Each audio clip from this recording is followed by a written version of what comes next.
ਸਤਿ ਸ਼੍ਰੀ ਅਕਾਲ ਜੀ।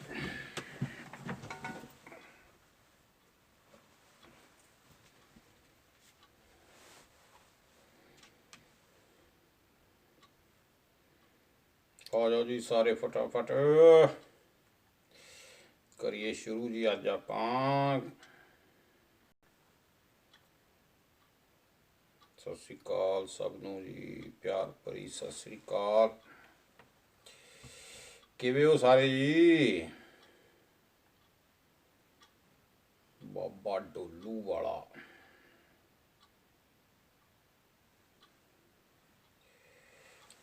ਵਾਹ ਵਾਹ।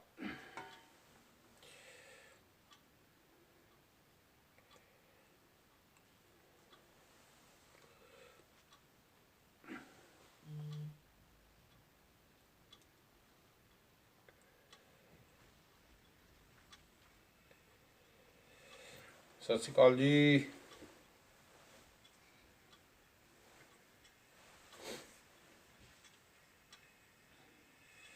ਸਤਿ ਸ਼੍ਰੀ ਅਕਾਲ ਜੀ।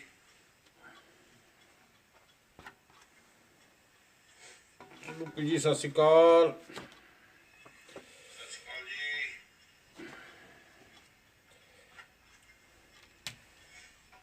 ਜੀ ਸਤਿ ਸ਼੍ਰੀ ਅਕਾਲ। ਰਣਜੀਤ ਕੌਰ ਜੀ ਸਤਿ ਸ਼੍ਰੀ ਅਕਾਲ ਜੀ। ਮੇਰੀ ਆਪਣੀ ਆਵਾਜ਼ ਸੁਣੀ ਜਾਂਦੀ ਹੈ ਜੀ। ਸਤਿ ਸ਼੍ਰੀ ਅਕਾਲ ਜੀ ਸਾਰਿਆਂ ਨੂੰ, ਸਤਿ ਸ਼੍ਰੀ ਅਕਾਲ। ਕਿਵੇਂ ਹੋ ਸਾਰੇ ਜੀ? ਰਾਜੀ ਖੁਸ਼ੀ ਸਭ?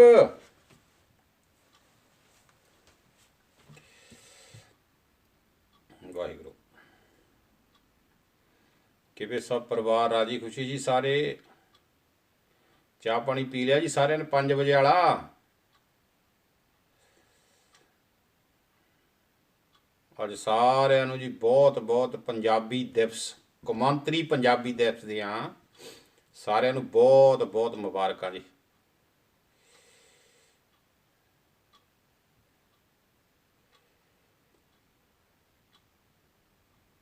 ਵਾਹ ਵਾਹ। ਸਤਿ ਸ਼੍ਰੀ ਅਕਾਲ ਰਵੀ ਜੀ, ਸਤਿ ਸ਼੍ਰੀ ਅਕਾਲ। ਆਜੋ ਆਜੋ ਫਟਾਫਟ ਸਾਰੇ ਜੀ। ਅੱਜ ਮੈਂ ਸਾਰਿਆਂ ਨੂੰ ਸਵੇਰੇ, ਹਾਂ ਅੱਛਾ ਰਣਜੀਤ ਕੌਰ ਜੀ ਪੀ ਕੇ ਹਟੇ ਕਹਿੰਦੇ ਆ। ਮੈਂ ਤਾਂ ਜੀ 4 ਵਜੇ ਤੱਕ ਘਰੋਂ ਤੁਰਿਆ ਹਾਂ। ਪਹਿਲਾਂ ਇੱਕ PTC ਲਈ ਖਬਰ ਬਣਾਉਣੀ ਸੀ ਤੇ ਉੱਧਰ ਗੁੜੀਆ ਵੱਲ ਗਿਆ ਸੀ। ਉਹਨਾਂ ਦੇ ਬਗੀਚੇ 'ਚ ਬਹੁਤ ਸੋਹਣੀ, ਕਈ ਵਾਰੀ ਅੱਜ ਮੌਸਮ ਵਧੀਆ ਸੀ ਤੇ ਉੱਥੇ ਬਗੀਚੇ ਉਹਨਾਂ ਦੇ ਵਿੱਚ ਧੁੱਪ ਸਿੱਧੀ ਆਉਂਦੀ ਆ। ਭੈਣ ਜੀ ਸਤਿ ਸ਼੍ਰੀ ਅਕਾਲ। ਪਰਮਜੀਤ ਕੌਰ ਬਸਰਾ ਜੀ ਸਤਿ ਸ਼੍ਰੀ ਅਕਾਲ। ਵਧਾਈਆਂ ਜੀ ਸਾਰਿਆਂ ਨੂੰ ਬਹੁਤ ਬਹੁਤ ਅੱਜ ਪੰਜਾਬੀ ਦਿਵਸ ਦੀਆਂ। ਤੇ ਆਪਾਂ ਨੂੰ ਤਕਰੀਬਨ 1.5 ਸਾਲ ਹੋ ਗਿਆ ਜੀ। ਪਿਛਲੇ ਸਾਲ ਵੀ ਆਪਾਂ ਇਹ ਦਿਨ ਮਨਾਇਆ ਸੀ। ਹਾਂਜੀ ਭੈਣ ਜੀ ਰਣਜੀਤ ਕੌਰ ਜੀ ਵਧਾਈਆਂ ਤੁਹਾਨੂੰ ਵੀ ਜੀ। ਤੇ ਪਿਛਲੇ ਸਾਲ ਵੀ ਆਪਾਂ ਇਹ ਦਿਨ ਮਨਾਇਆ ਸੀ ਜੀ। ਤੇ ਅੱਜ ਬਾਬੇ ਦੀ ਕਿਰਪਾ ਨਾਲ ਐਤਵਾਰ ਆਇਆ, ਬਹੁਤ ਚੰਗੀ ਗੱਲ ਆ। ਆਪਾਂ ਅੱਜ ਪੰਜਾਬੀ 'ਤੇ ਗੱਲਾਂ ਜ਼ਿਆਦਾ ਕਰਨੀਆਂ ਜੀ। ਤੇ ਮੈਂ ਸਵੇਰੇ ਬਹੁਤਿਆਂ ਨੂੰ ਮੈਸੇਜ ਪਾਇਆ ਸੀਗਾ ਜੀ ਕਿ ਅੱਜ ਆਪਣਾ ਪੰਜਾਬੀ ਦਿਵਸ ਆ। ਤੇ ਸਾਰਿਆਂ ਦੇ ਮੈਨੂੰ ਬਹੁਤ ਵਧੀਆ ਰਿਸਪੌਂਸ ਆਇਆ, ਸਾਰਿਆਂ ਨੇ ਬਹੁਤ ਪਿਆਰ ਦਿੱਤਾ ਜੀ। ਤੇ ਬਹੁਤ ਮੇਰੀਆਂ ਭੈਣਾਂ ਨੇ, ਮੇਰੇ ਵੀਰਾਂ ਨੇ ਲਿਖਿਆ ਕਿ ਅਸੀਂ ਬੱਚਿਆਂ ਨੂੰ ਆਪਣਿਆਂ ਨੂੰ ਪੰਜਾਬੀ ਪੜ੍ਹਾਉਂਦੇ ਹਾਂ ਘਰਾਂ ਦੇ ਵਿੱਚ, ਉਹਨਾਂ ਨੂੰ ਕਹਿੰਦੇ ਘਰ ਦੇ ਵਿੱਚ ਪੰਜਾਬੀ ਜ਼ਰੂਰ ਬੋਲੋ। ਤੇ ਬੜੀ ਖੁਸ਼ੀ ਦੀ ਗੱਲ ਹੈ ਜੀ। ਤੇ ਜਿਹੜੀ ਆਪਣੀ ਇਹ ਕਲਾਸ ਹੈ ਇਹਦੇ ਨਾਲ ਵੀ ਕੁਛ ਮੇਰਾ ਖਿਆਲ ਹੈ ਜ਼ਰੂਰ ਜਾਗਰਤੀ ਆਈ ਹੋਊਗੀ। ਤੇ ਮੈਂ ਜ਼ਿਆਦਾ ਤਾਂ ਨਹੀਂ, ਜੇ ਮੇਰੇ ਕਹਿਣ 'ਤੇ ਜੇ 5 ਬੱਚੇ ਵੀ ਬਣ ਲੱਗ ਪਏ ਜੀ ਪੰਜਾਬੀ ਬੋਲਣ ਤਾਂ ਮੈਂ ਸਮਝੂਗਾ ਮੈਂ ਆਪਣੀ ਪੰਜਾਬੀ ਮਾਂ ਬੋਲੀ ਦੀ ਸੇਵਾ ਕਰ ਦਿੱਤੀ। ਕਿਉਂਕਿ ਫਿਰ 5 ਨੇ 25 ਕਰ ਦੇਣੇ ਆ, 25 ਨੇ ਗਾਂ ਤੋਂ ਗਾਂ 5 ਵੀ ਜੇ ਲੈਂਦੇ ਗਏ ਤਾਂ ਦੇਖੋ ਤੁਸੀਂ ਕਿੱਥੇ ਗੱਲ ਚੱਲ ਜਾਣੀ ਆ।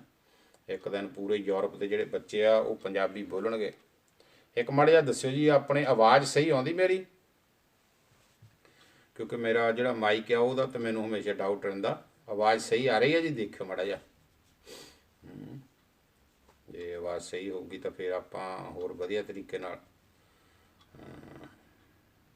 ਹਾਂਜੀ ਸਭ ਤੁਹਾਨੂੰ ਵੀ ਭੈਣ ਜੀ ਵਧਾਈਆਂ ਜੀ, ਤੁਹਾਨੂੰ ਵੀ ਬਹੁਤ ਬਹੁਤ ਵਧਾਈਆਂ ਭੈਣ ਜੀ ਪਰਮਜੀਤ ਕੌਰ ਜੀ। ਤੇ ਇੱਕ ਵਾਰੀ ਜਰਾ ਹਾਂਜੀ ਆਵਾਜ਼ ਠੀਕ ਠੀਕ ਹੈ। ਥੈਂਕ ਯੂ ਭੈਣ ਜੀ ਰਣਜੀਤ ਕੌਰ ਜੀ, ਥੈਂਕ ਯੂ। ਗੁਰੂ ਘਰ ਗਏ ਸੀ ਜੀ ਅੱਜ, ਮੇਰੇ ਖਿਆਲ ਦੁਬਾਰਾ ਗੈਂਟ ਖੁੱਲ੍ਹ ਗਿਆ ਜੀ। ਮੇਰੇ ਕੱਲ੍ਹ ਬਾਬਾ ਜੀ ਦਾ ਸੁਣਿਆ ਸੀ ਮੈਂ।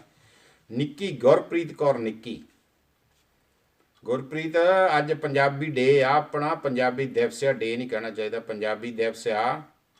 ਤੇ ਪਰਸੋਂ ਚੌਥ ਜਿਹੜਾ ਮੈਂ ਨਿੱਕੀ ਦੀ ਪੋਸਟ ਦੇਖਦਾ ਸੀ, ਉੱਥੇ ਇੱਕ ਵਿੱਦਿਆ ਪੜ੍ਹਾਈ ਦਾ ਬੂਟਾ ਸੀ, ਤੇ ਮੈਂ ਨਿੱਕੀ ਨੂੰ ਹੱਸਦਾ ਸੀ। ਮੈਂ ਕਿਹਾ ਭਾਜੀ ਸਤਿ ਸ਼੍ਰੀ ਅਕਾਲ, ਅਵਤਾਰ ਸਿੰਘ ਸ਼ੁਕਰ ਭਾਜੀ, ਮੇਰੇ ਸਤਿਕਾਰਯੋਗ ਭਾਜੀ ਆਏ ਨੇ ਅੱਜ, ਬਹੁਤ ਬਹੁਤ ਸਤਿ ਸ਼੍ਰੀ ਅਕਾਲ। ਨਹੀਂ ਭੈਣ ਜੀ, ਉਹ ਰਣਜੀਤ ਕੌਰ ਜੀ ਖੁੱਲ੍ਹ ਗਿਆ ਗੁਰੂ ਘਰ। ਤੇ ਮੈਂ ਉਹ ਨਿੱਕੀ ਨੇ ਪੋਸਟ ਪਾਈ ਸੀ ਜੀ, ਉੱਥੇ ਇੱਕ ਬੂਟਾ ਸੀ ਜਿਹਨੂੰ ਆਪਾਂ ਪੰਜਾਬ 'ਚ ਵਿੱਦਿਆ ਪੜ੍ਹਾਈ ਕਹਿੰਦੇ ਹੁੰਦੇ ਸੀ। ਮੈਂ ਨਿੱਕੀ ਨੂੰ ਹੱਸਦਾ ਸੀ, ਮੈਂ ਕਿਹਾ ਨਿੱਕੀ ਆਪਾਂ ਤਾਂ ਇਹਦੇ ਪੱਤੇ ਪੁੱਤੇ ਰੱਖ ਕੇ ਵੀ ਫੇਲ ਹੋ ਜਾਂਦੇ ਹੁੰਦੇ ਸੀ, ਪਤਾ ਨਹੀਂ ਕੀ ਗੱਲ, ਫੇਲ ਨਹੀਂ ਕਦੇ ਪਾਸ ਨਹੀਂ ਸੀ ਹੁੰਦੇ। ਕੋਸ਼ਿਸ਼ ਇਹ ਹੁੰਦੀ ਸੀ ਵੀ ਪੱਤੇ ਰੱਖ ਕੇ, ਉਹ ਵਿੱਦਿਆ ਪੜ੍ਹਾਈ ਦਾ ਬੂਟਾ ਹੁੰਦਾ ਜੀ। ਪੰਜਾਬ 'ਚ ਤਾਂ ਲੋਕ ਇੰਨੇ ਕੁ ਤੋੜ ਲੈਂਦੇ, ਉਹ ਵਿਚਾਰਾ ਬੂਟਾ ਹੀ ਬੂਟਾ ਦੀ ਜਾ, ਪੱਤੇ ਤਾਂ ਹੁੰਦੇ ਹੀ ਨਹੀਂ ਉਹਨੂੰ, ਕਿਉਂਕਿ ਉਹ ਕਿਤਾਬਾਂ 'ਚ ਰੱਖਣ ਨਾਲ ਕਹਿੰਦੇ ਪੜ੍ਹਾਈ ਬਹੁਤ ਆਉਂਦੀ ਸੀ। ਪਰ ਹੈਰਾਨੀ ਦੀ ਗੱਲ, ਜਦੋਂ ਪੜ੍ਹਨੇ ਨਹੀਂ ਤਾਂ ਪੜ੍ਹਾਈ ਕਿੱਥੋਂ ਆਊ ਜੀ।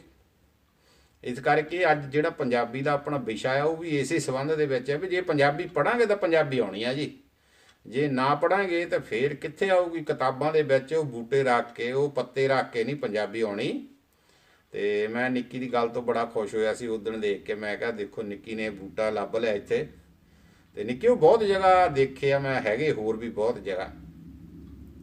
ਤੇ ਸਾਰੇ ਜਣੇ ਆਪਾਂ ਜਿੰਨਾ ਵੀ ਕੋਸ਼ਿਸ਼ ਕਰੀ ਦੀ, ਅੱਜ ਤਕਰੀਬਨ ਆਪਾਂ ਨੂੰ 1 ਸਾਲ ਤੋਂ ਉੱਤੇ ਹੋ ਗਿਆ, 1.5 ਸਾਲ ਹੋ ਗਿਆ ਆਪਾਂ ਨੂੰ ਇਹ ਕਲਾਸ ਲਾਉਂਦਿਆਂ, ਜਿਹਦੇ ਵਿੱਚ 3-4 ਹਫ਼ਤੇ ਮੈਂ ਨਹੀਂ ਆ ਸਕਿਆ ਸੀਗਾ। ਤੇ ਬਾਕੀ ਆਪਾਂ ਲਗਾਤਾਰ ਹਰ ਐਤਵਾਰ ਦੀ ਐਤਵਾਰ ਕਲਾਸ ਲਾਉਂਦੇ ਹਾਂ, ਜਿਹਦੇ ਵਿੱਚ ਆਪਾਂ ਪੰਜਾਬੀ ਔਰ ਪੰਜਾਬੀ ਦੇ ਸੰਬੰਧ ਦੇ ਵਿੱਚ ਗੱਲਾਂ ਕਰਦੇ ਹਾਂ। ਤੇ ਤੁਹਾਨੂੰ ਪਤਾ ਜੀ ਕਿੰਨੇ ਦੇਸ਼ਾਂ ਦੇ ਵਿੱਚ, ਸਤਿ ਸ਼੍ਰੀ ਅਕਾਲ ਜੀ, ਸਤਿ ਸ਼੍ਰੀ ਅਕਾਲ। ਦੇਖੋ ਤਾਂ ਜੀ ਮੇਰਾ ਕੈਮਰਾ ਚੱਲਦਾ, ਹੈਲੋ। ਅਮਨਪ੍ਰੀਤ ਸੰਧੂ ਜੀ ਸਤਿ ਸ਼੍ਰੀ ਅਕਾਲ ਜੀ, ਸਤਿ ਸ਼੍ਰੀ ਅਕਾਲ। ਕੈਮਰਾ ਚੱਲ ਰਿਹਾ ਜੀ ਮੇਰਾ, ਦੇਖਿਓ ਜਰਾ ਕ, ਮੈਨੂੰ ਕੁਛ ਸ਼ੱਕ ਪੈ ਗਈ ਜੀ, ਲੱਗਦਾ ਕੈਮਰੇ ਨੂੰ ਪ੍ਰੋਬਲਮ ਆ ਗਈ, ਰੁਕ ਗਿਆ ਲੱਗਦਾ।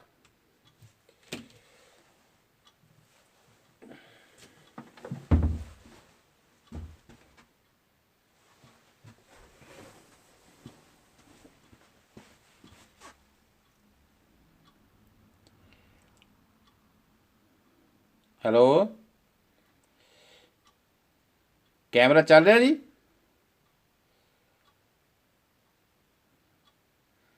ਹਾਂ ਠੀਕ ਆ, ਚੱਲਦਾ ਜੀ ਲੱਗਦਾ। ਕਿਉਂਕਿ ਮੇਰੀ ਫੋਟੋ ਸਟਿਲ ਹੋ ਗਈ ਹੈ, ਪਤਾ ਨਹੀਂ ਕਿਉਂ।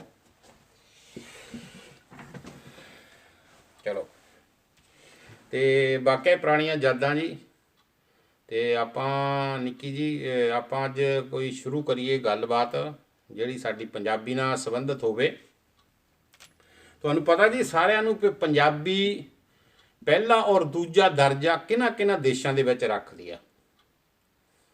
ਕਿਹੜੇ ਕਿਹੜੇ ਦੇਸ਼ ਆ ਜਿੱਥੇ ਪੰਜਾਬੀ ਨੂੰ ਦੂਜਾ ਦਰਜਾ ਦਿੱਤਾ ਗਿਆ ਹੋਵੇ। ਤੇ ਪਤਾ ਕੁਛ ਆਈਡੀਆ ਹੈ? ਕੁਛ ਜੇ ਹੈ ਆਈਡੀਆ ਤੇ ਦੇਖ ਕੇ ਦੱਸੋ ਮੈਨੂੰ, ਆਪਾਂ ਇਹਦੇ ਬਾਰੇ ਅੱਜ ਗੱਲਬਾਤ ਕਰੀਏ।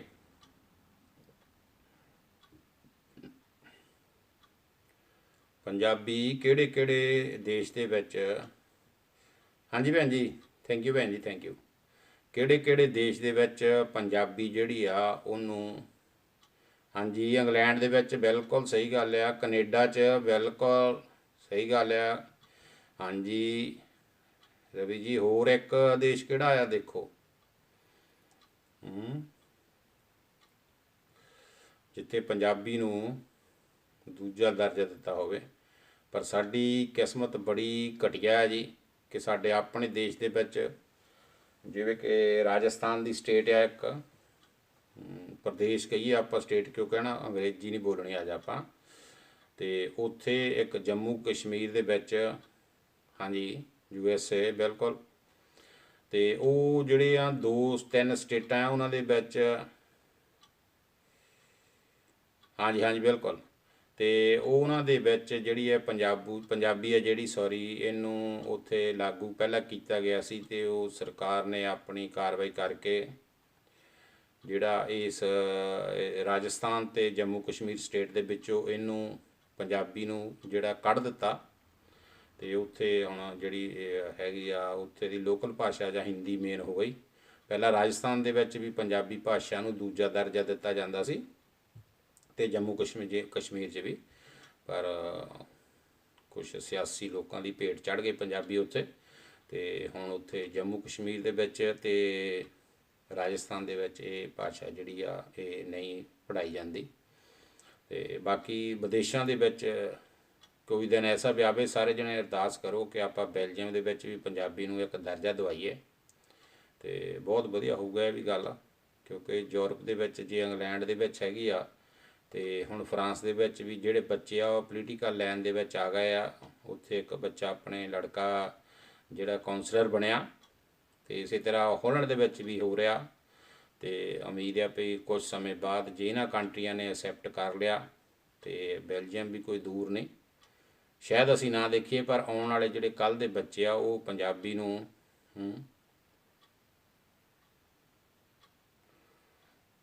ਪੰਜਾਬੀ ਨੂੰ ਜ਼ਰੂਰ ਜਿਹੜੇ ਆ ਉਹ ਲਾਗੂ ਕਰਾਉਣਗੇ। ਨਿੱਕੀ ਪਤਾ ਕੀ ਗੱਲ ਆ, ਸਾਡੇ ਪੰਜਾਬ ਦੇ ਵਿੱਚ ਇੰਗਲਿਸ਼ ਦਾ ਜਿਹੜੀ ਬਾਤ ਦੀ ਗੱਲ ਆ ਉਹ ਤਾਂ ਆਈਲੈਟ ਨੇ ਥੋੜ੍ਹਾ ਜਿਹਾ ਬਾਹਰ ਜਾਣ ਦੇ ਚੱਕਰ 'ਚ ਕਰ ਦਿੱਤੀ। ਪੰਜਾਬੀ ਨੂੰ ਛੱਡ ਕੇ ਹਿੰਦੀ ਬਹੁਤ ਬੋਲਣ ਲੱਗ ਆ। ਕਈ ਘਰਾਂ ਦੇ ਵਿੱਚ ਮੈਂ ਇਸ ਮਾਮਲੇ ਨੂੰ ਜਾ ਕੇ ਉਹਨਾਂ ਨੂੰ ਕਹਿੰਦਾ ਹੁੰਦਾ ਵੀ ਤੁਸੀਂ ਇਹ ਕੀ ਨਿਆਣਿਆਂ ਨੂੰ ਹਮਕੋ ਤੁਮਕੋ ਸੰਡਾ ਚੱਕ ਲਓ, ਉਠਾ ਲਓ, ਬਿਠਾ ਲਓ ਕਰੀ ਜਾਂਦੇ ਆ, ਇਹਨਾਂ ਨੂੰ ਪੰਜਾਬੀ ਸਿਖਾਓ। ਕਿਉਂਕਿ ਜਿਹੜੀ ਸਾਡੀ ਮਾਂ ਬੋਲੀ ਉਹ ਤਾਂ ਪੰਜਾਬੀ ਆ।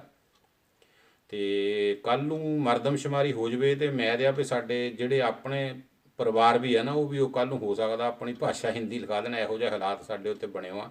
ਪੰਜਾਬੀ ਦੀ ਹਾਲਤ ਬੜੀ ਦੁਰਦਸ਼ਾ ਕਰ ਰਿਹਾ ਲੋਕ, ਤੇ ਲੋਕਾਂ ਨੂੰ ਪਤਾ ਨਹੀਂ ਕਿਉਂ ਪੰਜਾਬੀ ਬੋਲਣ ਤੋਂ ਸ਼ਰਮ ਕਿਉਂ ਆਉਂਦੀ ਆ। ਮੈਂ ਸ਼ਾਇਦ ਇੱਕ ਵਾਰੀ ਅੱਗੇ ਵੀ ਗੱਲ ਕੀਤੀ ਸੀ ਵੀ ਮੈਨੂੰ ਕਿਸੇ ਮੀਟਿੰਗ ਦੇ ਵਿੱਚ ਜਾਣਾ ਪੈ ਗਿਆ। ਉੱਥੇ ਸਾਰੇ ਪੜ੍ਹੇ ਲਿਖੇ ਲੋਕ ਸੀ, ਤੇ ਉਹ ਸਾਰਿਆਂ ਨੇ ਜਿਹੜੇ ਖਾਸ ਕਰਕੇ ਪੰਜਾਬੀ ਵੀ ਸੀ ਉਹਨਾਂ ਨੇ ਵੀ ਆਪਣੇ ਇੰਗਲਿਸ਼ ਦੇ ਵਿੱਚ ਗੱਲ ਕੀਤੀ, ਜਦ ਕਿ ਉੱਥੇ ਸਮਝਣ ਨੂੰ ਪੰਜਾਬੀ ਨੂੰ ਸਮਝਣ ਵਾਲੇ ਬਹੁਤ ਲੋਕ ਬੈਠੇ ਸੀ, ਪਰ ਉਹਨਾਂ ਨੇ ਕਿਸੇ ਨੇ ਵੀ ਪੰਜਾਬੀ 'ਚ ਨਹੀਂ ਗੱਲ ਕੀਤੀ। ਤੇ ਮੇਰੀ ਵਾਰੀ ਆਈ ਸਪੀਚ ਦੇਣ ਦੀ।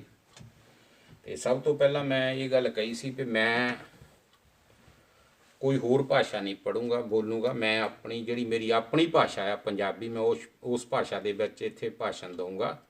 ਕਿਉਂਕਿ ਉਸੇ ਭਾਸ਼ਾ ਨੇ ਮੈਨੂੰ ਸ਼ਿੰਗਾਰਿਆ, ਉਸੇ ਹੀ ਭਾਸ਼ਾ ਨੇ ਮੈਨੂੰ ਇੰਨਾ ਮਾਣ ਦਿੱਤਾ।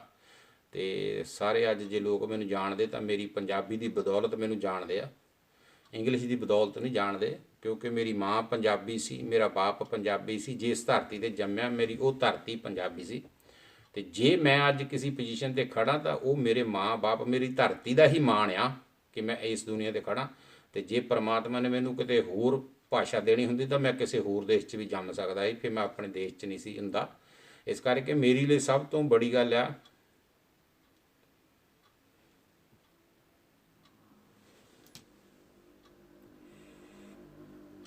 ਹਾਂ ਨਿੱਕੀ ਇਹ ਗੱਲ ਸਹੀ ਆ, ਬਿਲਕੁਲ NRIਆਂ ਨੇ ਪੰਜਾਬੀ ਨੂੰ ਸੰਭਾਲ ਕੇ ਰੱਖਿਆ। ਤੇ ਜਿਹੜੇ ਸਾਡੇ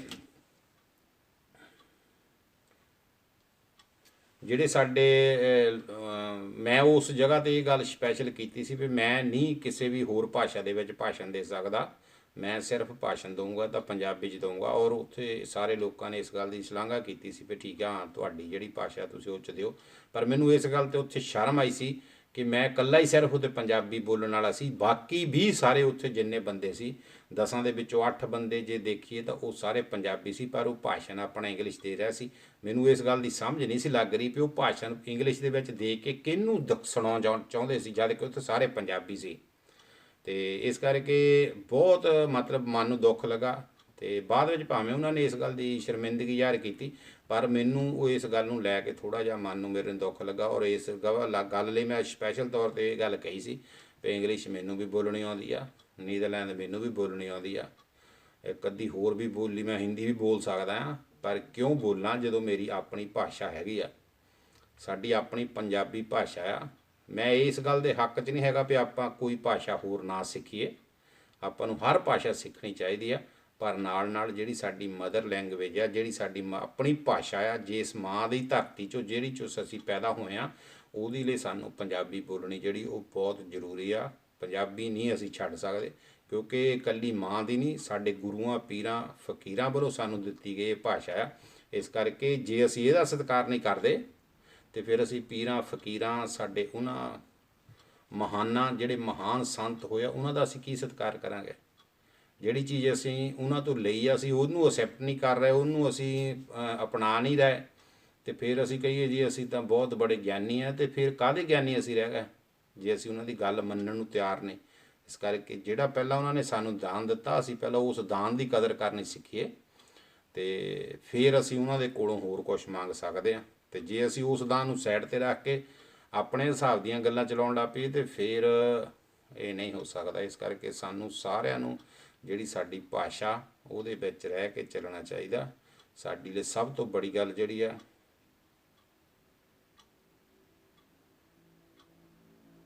ਬਿਲਕੁਲ ਨਿੱਕੀ ਸਹੀ ਗੱਲ ਆ, ਬਿਲਕੁਲ ਇਹ ਗੱਲ, ਬਿਲਕੁਲ ਮੈਨੂੰ ਇਹ ਗੱਲ ਬਹੁਤ ਚੰਗੀ ਲੱਗਦੀ ਆ।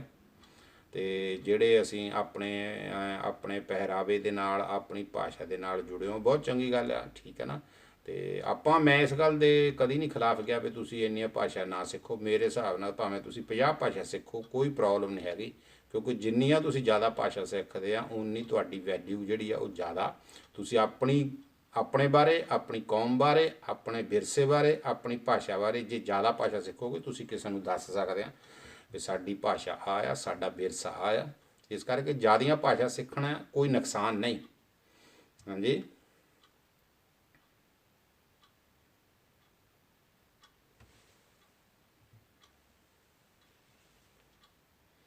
ਇਹ ਤਾਂ ਭੈਣ ਜੀ ਸਾਡੇ ਨਾ ਜਿਹੜੀ ਹਾਲਾਤ ਇੱਦਾਂ ਦੇ ਬਣ ਗਏ, ਅਸੀਂ ਨਾ ਥੋੜ੍ਹਾ, ਰਣਜੀਤ ਕੌਰ ਭੈਣ ਜੀ ਮੈਂ ਤੁਹਾਡਾ ਮੈਸੇਜ ਦੇਖਿਆ, ਅਸੀਂ ਥੋੜ੍ਹਾ ਜਿਹਾ ਅੰਧੇ ਭਗਤ ਜਿਹਨੂੰ ਕਹਿੰਦੇ ਆ ਉਹ ਬਣ ਚੁੱਕੇ ਹਾਂ।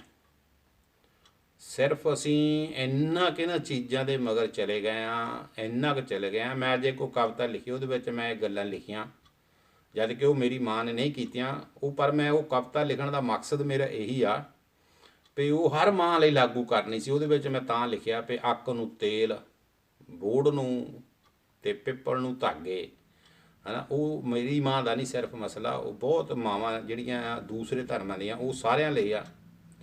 ਬਿਲਕੁਲ ਭੈਣ ਜੀ, ਮਾਂ ਬੋਲੀ ਬਹੁਤ ਜ਼ਰੂਰੀ ਆ। ਤੇ ਇਸ ਕਰਕੇ ਉਹਦੇ ਵਿੱਚ ਜੀ ਮੈਂ ਦੇਖਿਆ ਵੀ ਆਪਾਂ ਜਿਹੜੇ ਵਹਿਮਾਂ ਭਰਮਾਂ ਦੇ ਵਿੱਚ ਬਹੁਤ ਜ਼ਿਆਦਾ ਪਏ ਹਾਂ, ਤੇ ਉਹ ਜਿਹੜੇ ਵਹਿਮ ਭਰਮ ਆ ਨਾ, ਇਹ ਸਾਡੇ ਉਦੋਂ ਹੀ ਦੂਰ ਹੋ ਸਕਦੇ ਜੀ ਜਦੋਂ ਅਸੀਂ ਆਪਣੀ ਬੋਲੀ ਨਾਲ ਜੁੜਾਂਗੇ, ਪੜ੍ਹਾਂ ਲਿਖਾਂਗੇ ਜ਼ਰੂਰ। ਕਿਉਂਕਿ ਜਿੰਨੇ ਅੱਜ ਵਹਿਮ ਭਰਮ ਚੱਲ ਰਿਹਾ ਹੁਣ, ਤਾਂ ਜੇ ਰਣਜੀਤ ਕੌਰ ਭੈਣ ਜੀ ਦੇਖੀਏ ਨਾ, ਕੁਛ ਸਾਲ ਪਹਿਲਾਂ 30 35 40 ਸਾਲ ਪਹਿਲਾਂ ਦੀ ਗੱਲ ਦੇਖੋ, ਉਦੋਂ ਵਹਿਮ ਭਰਮ ਕੁਛ ਹੋਰ ਤਰ੍ਹਾਂ ਦੇ ਸੀ। ਅੱਜ ਦੀ ਤਰੀਕ ਦੇ ਵਿੱਚ ਤਾਂ ਵਹਿਮ ਭਰਮਾਂ ਦਾ ਹੀ ਰੰਗ ਅਜੀਬ ਬਣ ਗਿਆ। ਤੁਸੀਂ ਦੇਖੋ, ਜਦੋਂ ਅਸੀਂ ਫਗਵਾੜੇ ਲੰਘਦੇ ਆ ਨਾ, ਆਪਣੇ ਰਸਤੇ 'ਚ ਸਾਡੇ ਲੁਧਿਆਣੇ ਤੋਂ ਬਾਅਦ ਦਰਿਆ ਸਤਲੁਜ ਆਉਂਦਾ, ਉੱਥੇ ਲੋਕ ਲਲੇਰ ਲੈ ਕੇ ਖੜੇ ਆ। ਲਲੇਰ ਜਿਹਨੂੰ ਨਾਰੀਅਲ ਕਹਿੰਦੇ ਆ ਆਪਾਂ, ਪਤਾ ਨਹੀਂ ਉਹ ਪਾਣੀ ਦੇ ਵਿੱਚ ਕਾਹਤੇ ਸਿੱਟ ਕੇ ਉਹਨਾਂ ਨੂੰ ਖਰਾਬ ਕਰੀ ਜਾਂਦੇ ਆ। ਪਤਾ ਨਹੀਂ ਲੱਗ ਰਿਹਾ ਕਿੰਨਾ ਕੁ ਉੱਥੇ ਇਹਨਾਂ ਚੀਜ਼ਾਂ ਦਾ ਵਹਿਮ ਭਰਮ ਹੈ। ਪਰ ਅੱਜ ਤੋਂ 40 ਸਾਲ ਪਹਿਲਾਂ, ਜਾਂ ਮੈਂ ਕਹਿ ਲਾਂ 25 ਸਾਲ ਮੈਨੂੰ ਆਏ ਨੂੰ ਹੋ ਗਿਆ, 25 ਸਾਲ ਪਹਿਲਾਂ ਜਦੋਂ ਅਸੀਂ ਮੇਰੇ ਲੁਧਿਆਣੇ ਅਸੀਂ ਸਾਡੇ ਜਾਂਦੇ ਹੁੰਦੇ ਸੀ, ਤੇ ਕਦੀ ਇੱਦਾਂ ਦੀ ਅਸੀਂ ਗੱਲ ਨਹੀਂ ਦੇਖੀ ਸੀ।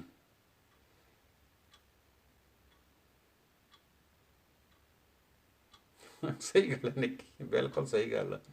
ਤੇ ਉਹ ਮੈਂ ਕਦੀ ਅਸੀਂ ਇੱਦਾਂ ਨਹੀਂ ਸੀ ਦੇਖਿਆ ਵੀ ਲੋਕ ਉੱਥੇ ਨਾਰੀਅਲ ਜਾਂ ਲਾਲ ਕੱਪੜੇ ਦੇ ਵਿੱਚ ਬੰਗਾਂ ਜੇ ਇੱਧਰ ਉੱਧਰ ਪੈਸੇ ਗੱਡੀਆਂ ਖੜੇ ਕਰਕੇ ਸਿੱਟਦੇ ਆ, ਹੈ ਨਾ। ਕਦੀ ਇੱਦਾਂ ਦੀ ਗੱਲ ਅਸੀਂ ਪਹਿਲਾਂ ਨਹੀਂ ਸੀ ਦੇਖੀ, ਜਿਹੜੀ ਹੁਣ ਦੇਖ ਰਹੇ ਹਾਂ। ਹੁਣ ਤਾਂ ਤੁਸੀਂ ਉੱਥੇ ਦੇਖੋ ਪਈ ਦੋਹੀਂ ਪਾਸੇ ਲੋਕ ਉਹ ਦਰਿਆ ਦੇ ਕੰਢੇ ਦੇ ਉੱਤੇ ਲਟਕੇ ਹੁੰਦੇ ਆ ਪੈਸੇ ਸਿੱਟਣ ਨੂੰ। ਫਿਰ ਉਹ ਤੁਹਾਡੇ ਨਾਰੀਅਲ ਲਾਲ ਕੱਪੜੇ 'ਚ ਬੰਨੇ, ਅੱਟੀਆਂ ਮੌਲੀਆਂ, ਪਤਾ ਨਹੀਂ ਕੀ। ਔਰ ਇੱਕ ਹੋਰ ਦੇਖੋ ਤੁਸੀਂ, ਉਹ ਤੋਂ ਥੋੜ੍ਹੀ ਦੂਰ ਗਾਹਾਂ ਜਾ ਕੇ ਦੇਖ ਲਓ, ਉਹ ਬੰਦੇ ਉੱਥੇ ਖੜੇ ਆ। ਹਾਂਜੀ ਬਿਲਕੁਲ, ਕਈ ਕੱਢ ਕੇ ਖਾਣ ਨੂੰ ਪਿਆ। ਮੈਂ ਇਹੀ ਗੱਲ ਭੈਣ ਜੀ ਲੱਗਾ ਸੀ ਕਰਨ, ਉੱਥੇ ਕਈ ਬੰਦੇ ਖੜੇ ਆ ਜਿਹੜੇ ਉਹ ਗਾਹਾਂ ਜਾਂਦੇ ਲਲੇਰਾਂ ਨੂੰ ਫੜ ਲੈਂਦੇ ਆ, ਫੜ ਕੇ ਲੈ ਫਿਰ ਸੜਕ 'ਤੇ ਲੈ ਆਉਂਦੇ ਆ। ਉਹ ਲਿਆ ਕੇ ਉੱਥੇ ਮਾੜੀ ਜਿਹੀ ਉਹਨੂੰ ਧੁੱਪ ਲਵਾ ਕੇ, ਉਹ ਫਿਰ ਉਹੀ 5-10 ਰੁਪਏ ਦਾ ਉਹ ਵੇਚ ਕੇ, ਤਾਂ ਫਿਰ ਬੀਬੀਆਂ ਉੱਥੇ ਫਿਰ ਉਹ ਚੜਾਈ ਜਾਂਦੇ ਆ, ਉੱਥੋਂ ਖਰੀਦਦੀਆਂ, ਉੱਥੇ ਚੜਾ ਦਿੰਦੀਆਂ, ਉਹ ਫਿਰ ਫੜ ਲਿਆਉਂਦੇ ਆ, ਫਿਰ ਉੱਥੇ ਚੜਾ ਦਿੰਦੇ ਆ, ਫਿਰ ਉਹ ਫੜ ਲੈਂਦੇ। ਚੁੰਨੀਆਂ ਤੱਕ ਜਿਹੜੀਆਂ ਲਾਲ ਰੰਗ ਦੀਆਂ, ਜਿਨ੍ਹਾਂ ਨੂੰ ਮਾਤਾ ਦੀਆਂ ਚੁੰਨੀ ਕਹਿੰਦੇ ਆ, ਮੇਰੀ ਉਹਨਾਂ ਪ੍ਰਤੀ ਬਹੁਤ ਸ਼ਰਧਾ ਜੀ। ਪਰ ਇਹ ਨਹੀਂ ਹੋ ਸਕਦਾ ਵੀ ਉਹਨਾਂ ਨੂੰ ਤੁਸੀਂ ਪਾਣੀ ਦੇ ਵਿੱਚ ਬੇਫਜ਼ੂਲ ਸਿੱਟੀ ਜਾਓ। ਜਿੱਥੇ ਉਹ ਬਣਦੀ ਜਗ੍ਹਾ ਉਹਨਾਂ ਦੀ, ਉੱਥੇ ਉਹਨਾਂ ਨੂੰ ਸਨਮਾਨ ਦਿਓ। ਇਹ ਥੋੜ੍ਹਾ ਗੱਲ ਹੈ ਵੀ ਤੁਸੀਂ ਉਹਨਾਂ ਨੂੰ ਪਾਣੀ ਦੇ ਵਿੱਚ ਸਿੱਟੀ ਜਾਓ। ਇਹ ਇਕੱਲਾ ਹੋਰ ਧਰਮਾਂ ਦੀ ਗੱਲ ਨਹੀਂ, ਸਾਡੇ 'ਚ ਬਹੁਤ ਹੈ ਜੀ ਬੇਹਿਸਾਬ ਇਹ ਕੰਮ ਚੱਲ ਪਿਆ। ਤੇ ਪਤਾ ਨਹੀਂ ਉਹ ਕਿਹੜੇ ਚੱਕਰਾਂ ਦੇ ਵਿੱਚ ਪਏ ਹੋ ਆ, ਮਤਲਬ ਵਹਿਮਾਂ ਭਰਮਾਂ ਨੇ। ਅੱਗੇ ਹੁੰਦਾ ਸੀ ਅਸੀਂ ਕਹਿੰਦੇ ਅਨਪੜ੍ਹ ਲੋਕ, ਹੁਣ ਤਾਂ ਪੜ੍ਹੇ ਲਿਖੇ ਆ। ਕਾਫੀ ਹੱਦ ਤੱਕ ਪੜ੍ਹੇ ਲਿਖਿਆ, ਔਰ ਉਹ ਵੀ ਲੋਕ ਇਹਨਾਂ ਚੱਕਰਾਂ ਦੇ ਵਿੱਚ ਪੈ ਗਏ ਆ ਵੀ ਉਹ ਇਹਨਾਂ ਨੂੰ ਮਤਲਬ ਪਾਣੀ 'ਚ ਪੈਸੇ ਸੁੱਟ ਦਿੱਤੇ, ਨਾਰੀਅਲ ਸੁੱਟ ਦਿੱਤੇ, ਕੱਪੜਾ ਸੁੱਟ ਦਿੱਤਾ, ਕੋਈ ਕਾਲੇ ਕੱਪੜੇ 'ਚ ਬੰਨੀ ਲਿਆਉਂਦਾ, ਕੋਈ ਕੁਛ ਕਰੀ ਲਿਆਉਂਦਾ। ਤਾਂ ਮੈਂ ਨਾ ਪਿੱਛੇ ਜਿਹਾ ਗਿਆ, ਪਿਛਲੇ ਸਾਲ ਦੀ ਸ਼ਾਇਦ ਗੱਲ ਆ, ਉਹ ਕੁਦਰਤੀ ਹੁਣ ਮੈਨੂੰ ਗੱਲ ਚੇਤੇ ਆ ਗਈ। ਤਾਂ ਉੱਥੇ ਨਾ ਇੱਕ ਕੱਪੜੇ ਦੇ ਨਾਲ ਜਨਾਨੀ ਉਹਨੂੰ ਗੱਠਾਂ ਦੇਵੇ, ਗੱਠਾਂ। ਤੇ ਉੱਥੇ ਸਾਡੇ ਟੂਲ ਆ, ਉੱਥੇ ਟੂਲ ਪਲਾਜ਼ਾ ਆ ਉਧਰਲੇ ਪਾਸੇ ਨੂੰ ਆਉਂਦਿਆਂ ਨੂੰ, ਜਦੋਂ ਆਉਣੇ ਤਾਂ ਅਸੀਂ ਪਿੱਛੇ ਹੀ ਸੀ ਅਜੇ, ਮਤਲਬ ਦਰਿਆ ਦੇ ਉੱਤੇ ਗੱਡੀਆਂ ਬੜੀ ਲੰਬੀ ਲਾਈਨ ਲੱਗੀ ਹੋਈ ਸੀ, ਟੂਲ ਪਲਾਜ਼ੇ ਤੇ ਖੜੇ, ਤਾਂ ਉਹ ਗੱਠਾਂ ਦੇਈ ਜਾਵੇ ਇੱਦਾਂ। ਤੇ ਮੈਂ ਉਹ ਡਰਾਈਵਰ ਆਪਣੇ ਨੂੰ ਕਿਹਾ, ਮੈਂ ਕਿਹਾ ਰਾਮ ਭਗਤ ਵੀ ਆ ਕੀ ਕਰਨ ਲੱਗੀ ਆ। ਉਹ ਮੈਨੂੰ ਪਤਾ ਮੋਰੇ ਕੀ ਕਹਿੰਦਾ, ਕਹਿੰਦਾ ਇਹ ਚਾਚੂ ਕੁੱਖ ਬੰਨ੍ਹਦੀ ਆ। ਮੈਂ ਦੇਖਾਂ ਵੀ ਇਹ ਕੀ, ਕਿਹੜੀ ਚੀਜ਼ ਲੱਗੀ ਹੈ ਕਰਨ, ਵੀ ਇਹ ਕੀ ਮਤਲਬ ਆ। ਮੈਂ ਉਸ ਵੇਲੇ ਚੁੱਪ ਕਰ ਗਿਆ, ਮੈਨੂੰ ਬੜਾ ਅਜੀਬ ਜਿਹਾ ਲੱਗਾ ਤੇ ਥੋੜਾ ਜਿਹਾ ਗਾਂਹ, ਪਰ ਚੈਨ ਨਾ ਮਨ ਨੂੰ ਆਵੇ। ਤੇ ਮੈਂ ਬੜਾ ਹੈਰਾਨ ਹੋਇਆ। ਮੈਂ ਥੋੜ੍ਹਾ ਜਿਹਾ ਗਾਂਹ ਆਏ, ਅਸੀਂ ਟੂਲ ਪਲਾਜ਼ਾ ਕਰਾਇਆ, ਲੁਧਿਆਣਾ ਵੀ ਲੰਘਿਆ ਹੈ, ਪਰ ਉਹ ਮੇਰੇ ਦਿਮਾਗ ਦੇ ਵਿੱਚ ਟੈਨਸ਼ਨ ਜਿਹੀ ਬਣੀ ਉਹ ਬੜੀ ਵੀ ਇਹ ਕੀ ਗੱਲ ਹੋਈ। ਚਲੋ ਖੈਰ ਗਾਂਹ ਆ ਗਿਆ। ਜਦੋਂ ਅਸੀਂ ਅੰਬਾਲੇ ਦੇ ਨੇੜੇ ਆਏ, ਪਰ ਮੈਨੂੰ ਚੈਨ ਜਿਹਾ ਹੀ ਨਾ ਆਵੇ। ਅੰਬਾਲੇ ਦੇ ਨੇੜੇ ਜਿਹੇ ਆਏ ਤਾਂ ਮੈਂ ਉਹਨੂੰ ਕਿਹਾ, ਮੈਂ ਕਿਹਾ ਇੱਥੇ ਕਿਤੇ ਰੋਕੀ, ਆਪਾਂ ਮਾੜਾ ਮੋਟਾ ਚਾਹ ਚੂ ਪੀਏ। ਚਾਹ ਪੀਣੀ ਸੀ, ਚਲੋ ਚਾਹ ਬਟ ਚੂ ਕੀ ਪੀਣੀ ਸੀ, ਉਹ ਦਿਮਾਗ ਦੇ ਵਿੱਚ ਮੇਰੇ ਉਹੀ ਚੱਲੀ ਜਾਵੇ ਗੇਮ ਜੀ। ਤੇ ਮੈਂ ਉਹਨੂੰ ਪੁੱਛਿਆ, ਮੈਂ ਕਿਹਾ ਰਾਮ ਭਗਤ ਇੱਧਰ ਆ, ਮੈਨੂੰ ਦੱਸ ਵੀ ਤੂੰ ਕੀ ਡਾਇਲੋਗ ਉੱਥੇ ਮਾਰਿਆ ਸੀ। ਕਹਿੰਦਾ ਚਾਚੂ ਆਪ ਕੋ ਨਹੀਂ ਪਤਾ। ਸਤਿ ਸ਼੍ਰੀ ਅਕਾਲ ਭੈਣ ਜੀ, ਸਤਿ ਸ਼੍ਰੀ ਅਕਾਲ ਜੀ, ਪ੍ਰੀਤੋ ਜੀ ਆਏ ਨੇ ਹੁਣ। ਤੇ ਮੈਂ ਕਿਹਾ ਵੀ ਮੈਨੂੰ ਨਹੀਂ ਪਤਾ ਇਸ ਗੱਲ ਦਾ। ਕਹਿੰਦਾ ਤੁਹਾਨੂੰ ਨਹੀਂ ਪਤਾ ਚਾਚੂ। ਮੈਂ ਕਿਹਾ ਨਹੀਂ ਮੈਨੂੰ ਨਹੀਂ ਪਤਾ। ਮੈਂ ਕੀ ਗੱਲ ਹੋਈ। ਕਹਿੰਦਾ ਇਹ ਤਾਂ ਇੱਦਾਂ ਜਿਹੜੇ ਪੰਡਤ ਆ ਜਿਹੜੇ ਨਾ, ਉਹ ਕੁਛ ਜਗ੍ਹਾ ਦੱਸਦੇ ਆ ਵੀ ਇੱਦਾਂ, ਜਾਂ ਚੇਲੇ ਚੂਲੇ ਆ ਵੀ ਤੁਸੀਂ ਜੇ ਇੱਦਾਂ ਕਰਦੇ ਹੋ ਤੇ ਇੱਦਾਂ ਕੁੱਖ ਵੱਜ ਜਾਂਦੀ ਆ, ਕਿਤੇ ਨਿਆਣਾ ਨਹੀਂ ਹੋਣਾ, ਜੇ ਨਹੀਂ ਹੋਣਾ, ਬੋ ਨਹੀਂ ਹੋਣਾ। ਮੈਂ ਗੱਲਾਂ ਸੁਣ ਕੇ ਹੈਰਾਨ ਹੋ ਗਿਆ ਜੀ। ਮੈਂ ਕਿਹਾ ਮੈਂ ਕਦੀ ਇੱਦਾਂ ਦੀਆਂ ਗੱਲਾਂ ਨਹੀਂ ਸੁਣੀਆਂ ਸੀਗੀਆਂ, ਕਿਉਂਕਿ ਮੈਨੂੰ ਨਹੀਂ ਲੱਗਦਾ ਵੀ ਉਸ ਵੇਲੇ, ਜਿਸ ਵੇਲੇ ਅਸੀਂ ਸੀ ਇਹ ਆਪਣੇ ਉੱਥੇ ਪੰਜਾਬ ਦੇ ਵਿੱਚ, ਕਦੇ ਇੱਦਾਂ ਦੀਆਂ ਬਹੁਤੀਆਂ ਕਹਾਣੀਆਂ ਵੱਲ ਧਿਆਨ ਨਹੀਂ ਸੀ ਹੁੰਦਾ। ਤੇ ਹੁਣ ਤਾਂ ਉਹ ਮੈਂ ਗੱਲਾਂ ਸੁਣੀਆਂ ਉਹਦੀਆਂ, ਮੈਂ ਹੈਰਾਨ ਹੋ ਗਿਆ ਵੀ ਇਹ ਕੀ ਚੱਕਰ ਚੱਲ ਰਿਹਾ ਦੁਨੀਆ ਦੇ ਵਿੱਚ। ਕੋਈ ਕਿਸੇ ਦੀ ਹੈ ਹੀ ਨਹੀਂ। ਮੈਂ ਕਿਹਾ ਇਹਨੂੰ ਕੀ ਇਸ ਚੀਜ਼ ਦਾ ਫਲ ਮਿਲਣਾ। ਤੇ ਕਹਿੰਦਾ ਬਸ ਚਾਚੂ ਛੱਡੋ ਨਾ।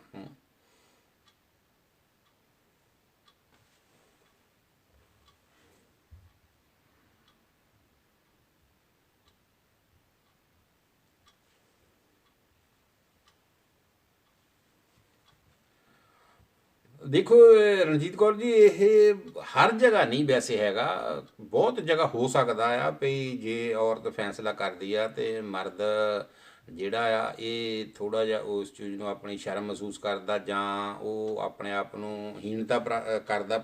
ਇਹ ਸਭ ਜਗ੍ਹਾ ਨਹੀਂ ਆਪਾਂ ਕਹਿ ਸਕਦੇ, ਪਰ ਹੈ ਇਹ ਜ਼ਰੂਰ ਆ। ਹੁਣ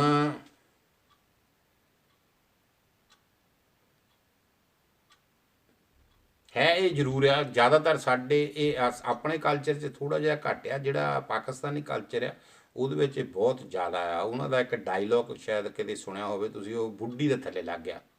ਉਹ ਇਹ ਡਾਇਲੋਗ ਵਰਤਦੇ ਆ ਜੇ ਇਹ ਗੱਲ ਹੁੰਦੀ ਆ, ਤੇ ਉਹ ਉਹਨਾਂ ਦੇ ਵਿੱਚ ਜ਼ਿਆਦਾਤਰ ਡਾਇਲੋਗ ਵਰਤਿਆ ਜਾਂਦਾ ਵੀ ਇਹ ਬੁੱਢੀ ਦੇ ਥੱਲੇ ਲੱਗਾ ਆ। ਤੁਸੀਂ ਦੇਖੋ ਉਹਨਾਂ ਦੇ ਆਮ ਜਿਹੜੇ ਉਹਨਾਂ ਦੇ ਨਾਟਕਾਂ ਦੇ ਵਿੱਚ ਵੀ ਇਹ ਗੱਲਾਂ ਕੀਤੀਆਂ ਜਾਂਦੀਆਂ, ਤੇ ਸਾਡੇ ਕਲਚਰ 'ਚ ਵੀ ਹੈ, ਇਹ ਨਹੀਂ ਗੱਲ ਹੈਗੀ। ਔਰ ਉੱਥੇ ਮੈਂ ਇੱਕ ਹੋਰ ਚੀਜ਼ ਦੇਖੀ ਆ ਵੀ ਜੇ ਤਾਂ ਨਹੁੰ ਹੈਗੀ ਅਮੀਰ ਘਰ ਦੀ, ਫਿਰ ਸਾਰਾ ਕੁਝ ਚੱਲ ਜਾਣਾ। ਤੇ ਜੇ ਉਹ ਮਾਤੜ ਪਰਿਵਾਰ 'ਚੋਂ ਆ, ਤੇ ਜਾਂ ਫਿਰ ਉਹ ਹਰ ਮਹੀਨੇ ਥੋੜ੍ਹਾ ਬਹੁਤਾ ਮਾਇਆ ਸ਼ਾਇਆ ਨਹੀਂ ਲਿਆਉਂਦੀ, ਸੇਵਾ ਭਾਵਨਾ ਨਹੀਂ ਕਰਦੀ, ਫਿਰ ਉਹਨੂੰ ਇਹ ਨਿਕੰਮੀ ਸਮਝਿਆ ਜਾਂਦਾ। ਇਹ ਸਾਡੇ ਕਲਚਰ 'ਚ ਵੀ ਇਹ ਗੱਲ ਹੈਗੀ ਆ। ਇਹ ਗੱਲ ਤੁਹਾਡੀ ਨਾਲ ਮੈਂ ਬਿਲਕੁਲ ਸਹਿਮਤ ਹਾਂ, ਪਰ ਫਿਰ ਵੀ ਸਾਡੇ ਹਜੇ ਥੋੜ੍ਹਾ ਜਿਹਾ। ਹਾਂਜੀ ਬਿਲਕੁਲ ਬਿਲਕੁਲ ਬਿਲਕੁਲ ਸਹੀ ਗੱਲ ਆ। ਪਰ ਇੱਕ ਗੱਲ ਜ਼ਿੰਦਗੀ 'ਚ ਨਹੀਂ ਭੁੱਲਣੀ ਚਾਹੀਦੀ ਜੀ, ਪਈ ਜੇ ਔਰਤ ਨਹੀਂ ਤੇ ਘਰ ਨਹੀਂ। ਬਹੁਤ ਘਰ ਮੈਂ ਦੇਖਿਆ, ਕਈ ਵਾਰੀ ਬੰਦਾ ਫੁਕਰੀ ਮਾਰ ਜਾਂਦਾ, ਪਰ ਮੈਂ ਬਹੁਤ ਘਰ ਦੇਖਿਆ ਜਿਨ੍ਹਾਂ ਘਰਾਂ ਨੂੰ ਅੱਗ ਲੱਗ ਗਈ, ਘਰ ਉੱਜੜ ਗਏ, ਪਰ ਉਹ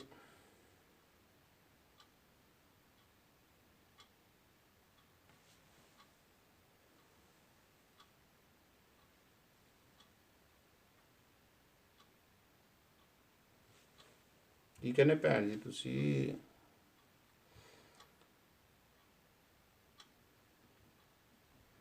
ਤੇ ਕਈ ਜਗ੍ਹਾ ਇਹ ਘਰਾਂ ਦੇ ਵਿੱਚ ਬਹੁਤ ਪ੍ਰੋਬਲਮ ਹੈਗੀ ਆ। ਆਪਾਂ ਨਹੀਂ ਕਹਿ ਸਕਦੇ ਨਹੀਂ ਪ੍ਰੋਬਲਮ, ਪਰ ਇੱਕ ਗੱਲ ਦਾ ਮੈਂ ਦੇਖੀ ਬਹੁਤ ਥਾਈਂ ਜਿਨ੍ਹਾਂ ਇਹ ਪਰਿਵਾਰਾਂ ਦੇ ਵਿੱਚ ਇਹ ਪ੍ਰੋਬਲਮ ਆਈ ਆ ਨਾ, ਉਹ ਘਰ ਉੱਜੜ ਗਏ, ਉਹ ਦੋ ਹੀ ਪਾਸੇ ਨਹੀਂ ਬਚੇ।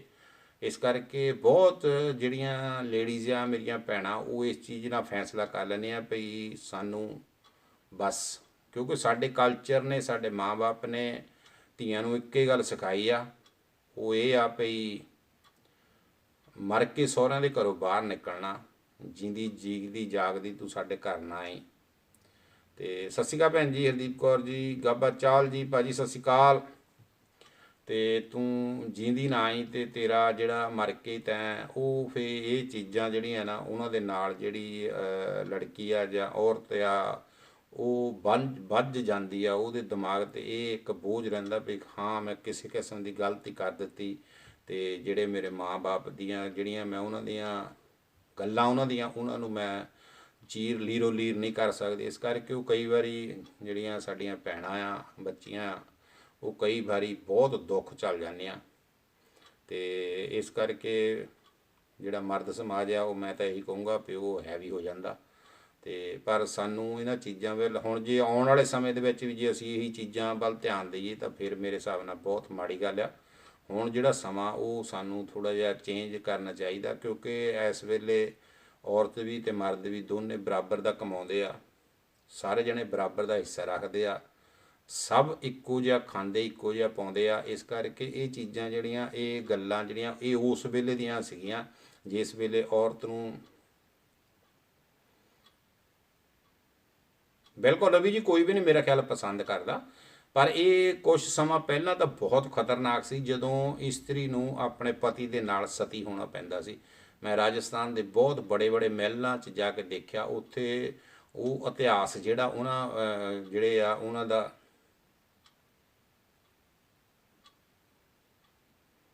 ਬਿਲਕੁਲ ਭੈਣ ਜੀ ਇਹ ਗੱਲ ਸਹੀ ਆ। ਤੇ ਉਹ ਉੱਥੇ ਕੰਧਾਂ ਦੇ ਉੱਤੇ ਨਾ ਜੀ ਹੱਥ ਲਾਏ ਹੋਆ, ਜਿਹੜੀਆਂ ਔਰਤਾਂ ਜਦੋਂ ਸਤੀ ਹੁੰਦੀਆਂ ਸੀ ਤੇ ਜਦੋਂ ਮਰਦ ਦੀ ਅਰਥੀ ਲੈ ਕੇ ਜਾਂਦੇ ਸੀ ਤਾਂ ਉਹ ਹੱਥ ਜਨਾਨੀ ਦੇ ਹੱਥ ਰੰਗ ਦਿੱਤੇ ਜਾਂਦੇ ਸੀ, ਉਹ ਜਾਣ ਲੱਗੀ ਕੰਧ ਤੇ ਹੱਥ ਲਾਉਂਦੀ ਹੁੰਦੀ ਸੀ। ਤੇ ਉਹ ਅੱਜ ਵੀ ਉਹ ਹੱਥਾਂ ਦੇ ਜਿਹੜੇ ਰੰਗ ਆ ਉਹ ਜਿਹੜੇ ਆ ਉਹ ਛਪੇ ਹੋਆ ਕੰਧਾਂ ਦੇ ਉੱਤੇ, ਜਿਹੜੇ ਰਾਜੇ ਮਹਾਰਾਜਿਆਂ ਦੇ ਮਹਿਲ ਆ ਉਹਨਾਂ ਮਹਿਲਾਂ ਦੀ ਮੈਂ ਗੱਲ ਕਰਦਾ। ਤੇ ਉਹ ਮਤਲਬ ਅੱਜ ਵੀ ਉੱਥੇ ਛਪੇ ਆ ਹੱਥ ਉਹ ਜਿਹੜੇ। ਤੇ ਉਹਦਾ ਕਾਰਨ ਕੀ ਜੇ ਉਹਨਾਂ ਨੂੰ ਪੁੱਛਦੇ ਸੀ ਉਸ ਵੇਲੇ, ਤੇ ਉਹ ਇਹ ਕਹਿੰਦੇ ਸੀ ਵੀ ਇਹ ਜਿਹੜੀ ਰਾਣੀ ਸੀ ਇਹ ਰਾਜੇ ਦੇ ਨਾਲ ਸਤੀ ਹੋ ਗਈ ਸੀ।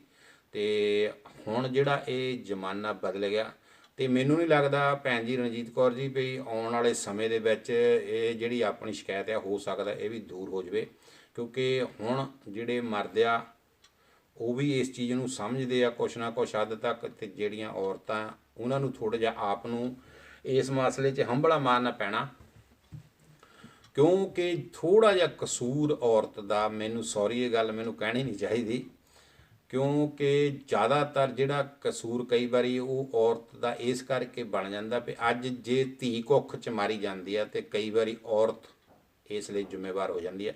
ਮੈਂ ਬਹੁਤ ਘੱਟ ਘਰਾਂ ਦੇ ਵਿੱਚ ਦੇਖਿਆ ਵੀ ਜਿਹੜੀ ਆਦਮੀ ਆ, ਮਰਦ ਆ, ਉਹ ਇਸ ਹੱਕ ਦੇ ਵਿੱਚ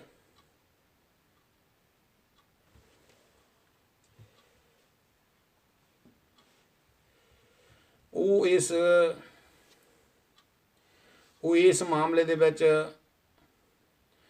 ਕਈ ਵਾਰੀ ਬਹੁਤ ਗਲਤ ਕਰ ਜਾਂਦੀਆਂ। ਉਹ ਧੀਆਂ ਨੂੰ ਕੁੱਖ 'ਚ ਮਾਰਨ ਲਈ ਆਪ ਜਾਂ ਸੱਸ ਵੱਲੋਂ ਕਹਿ ਲਓ ਜਾਂ ਕਿਸੇ ਵੀ ਤਰੀਕੇ ਨਾਲ ਕਹਿ ਲਓ, ਉਹ ਇਸ ਚੀਜ਼ ਦੇ ਵਿੱਚ ਜ਼ਿਆਦਾ ਦਖਲਅੰਦਾਜ਼ੀ ਕਰਦੀਆਂ, ਜਦ ਕਿ ਮਰਦ ਕਦੀ ਇਸ ਪਾਸੇ ਨੂੰ ਘੱਟ ਤੁਰਦਾ। ਬਹੁਤ ਘੱਟ ਘਰ ਹੋਣਗੇ ਜਿੱਥੇ, ਭਾਜੀ ਸਤਿ ਸ਼੍ਰੀ ਅਕਾਲ ਕਿਰਪਾਲ ਸਿੰਘ ਜੀ, ਤੇ ਮਰਦ ਜਿਹੜੇ ਆ ਉਹ ਬਹੁਤ ਇਸ ਘੱਟ ਦੇਖਣਗੇ ਇਸ ਪਾਸੇ ਨੂੰ।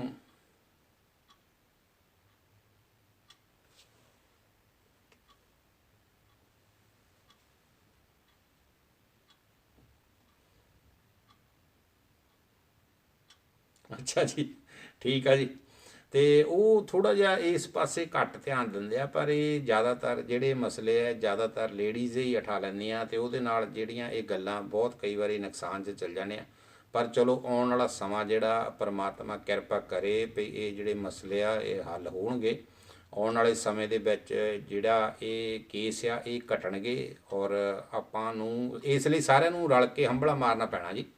ਕੱਲਾ ਔਰਤਾਂ ਦੇ ਵੱਸ ਵੀ ਹੈ ਨਹੀਂ ਤੇ ਕੱਲਾ ਮਰਦਾਂ ਦੇ ਵੱਸ ਵੀ ਹੈ ਨਹੀਂ। ਇਸ ਲਈ ਸਾਰਿਆਂ ਨੂੰ ਰਲ ਕੇ ਇਸ ਪਾਸੇ ਹੰਭਲਾ ਮਾਰਨਾ ਪੈਣਾ।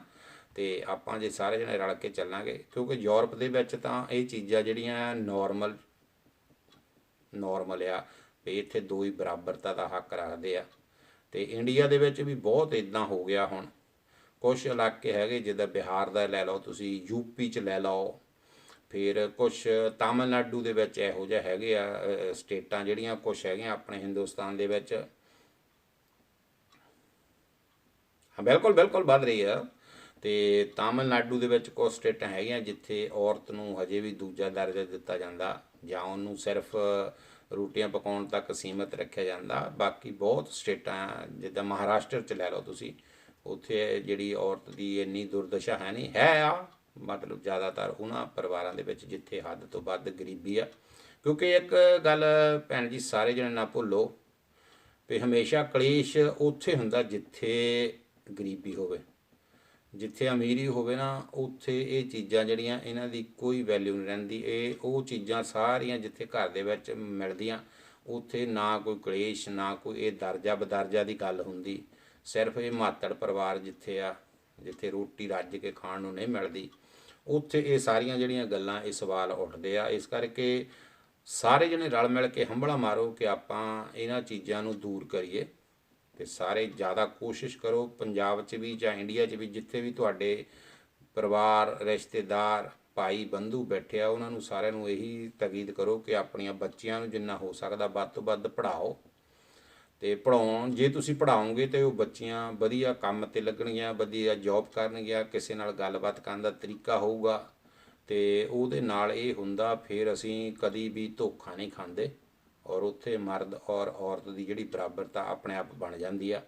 ਤੇ ਜਦੋਂ ਅਨਪੜ੍ਹਤਾ ਹੁੰਦੀ ਆ ਫਿਰ ਬਰਾਬਰਤਾ ਜਿਹੜੀ ਉਹ ਘਟਦੀ ਆ। ਤੇ ਜਦੋਂ ਅਨਪੜ੍ਹਤਾ ਨਾ ਹੋਵੇ ਫਿਰ ਬਰਾਬਰਤਾ ਨਹੀਂ ਘਟਦੀ। ਫਿਰ ਇਹ ਸਾਰੀਆਂ ਚੀਜ਼ਾਂ ਜਿਹੜੀਆਂ ਆਪਣੇ ਆਪ ਉੱਥੋਂ ਭੱਜ ਜਾਂਦੀਆਂ। ਇਸ ਲਈ ਸਾਡੇ ਲਈ ਪੜ੍ਹਨਾ ਜਿਹੜਾ ਬਹੁਤ ਜ਼ਰੂਰੀ ਆ। ਤੇ ਪੜ੍ਹਦੇ ਪੜ੍ਹਦੇ ਆਪਾਂ ਕੁਛ ਗੱਲਾਂ ਉਹ ਵੀ ਕਰੀਏ ਜਿਹੜੀਆਂ ਸਾਡੇ ਕਲਚਰ ਦੇ ਨਾਲ ਸੰਬੰਧਿਤ ਆ। ਭੈਣ ਜੀ ਪਰਮਜੀਤ ਕੌਰ ਜੀ, ਤੁਸੀਂ ਮੇਰੇ ਨਾਲ ਵਿੱਚ ਬੰਦ ਕਰ ਦਿੰਦੇ, ਮੈਨੂੰ ਲੱਗਦਾ ਕਈ ਵਾਰੀ ਆਉਂਦਾ ਤੁਹਾਡਾ ਵੀ ਚੱਲਦਾ ਫਿਰ ਬੰਦ ਹੋ ਜਾਂਦਾ, ਪਤਾ ਨਹੀਂ ਮੈਨੂੰ ਇੱਧਰੋਂ ਹੀ ਲੱਗਦਾ।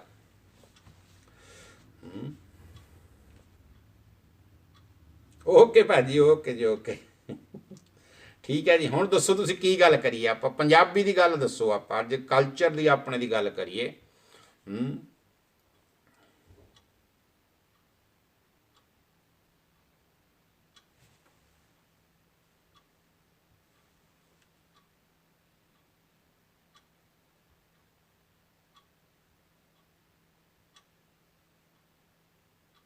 ਬਿਲਕੁਲ ਸਾਰੀਆਂ ਗੱਲਾਂ ਸਹੀ ਹੈ ਜੀ ਤੁਹਾਡੀਆਂ, ਬਿਲਕੁਲ ਰੂਪੀ ਜੀ। ਗੁਰਪ੍ਰੀਤ ਜੀ, ਇਹ ਤਾਂ ਤੁਸੀਂ ਮਾਂ ਬਾਪ ਆ ਨਾ ਜਿਹੜੇ, ਤੁਸੀਂ ਬਹੁਤ ਕੁਝ ਬੱਚਿਆਂ ਨੂੰ ਸਮਝਾ ਸਕਦੇ ਆ। ਉਹਦੇ ਨਾਲ ਜਿਹੜੀਆਂ ਇਹ ਚੀਜ਼ਾਂ ਸਾਰੀਆਂ ਦੇ ਵਿੱਚ ਕਾਫੀ ਹੱਦ ਤੱਕ ਤਬਦੀਲੀਆਂ ਆ ਸਕਦੀਆਂ। ਤੇ ਅੱਜ ਆਪਾਂ ਪੰਜਾਬੀ ਦੇ ਉਸ ਕਲਚਰ ਵੱਲ ਚੱਲੀਏ। ਭੇਲੀ ਕੀ ਹੁੰਦੀ ਜੀ? ਭੇਲੀ ਪਤਾ ਕੀ ਹੁੰਦੀ? ਭੇਲੀ, ਭੇਲੀ, ਭੇਲੀ ਕਿਹਨੂੰ ਕਹਿੰਦੇ ਆ?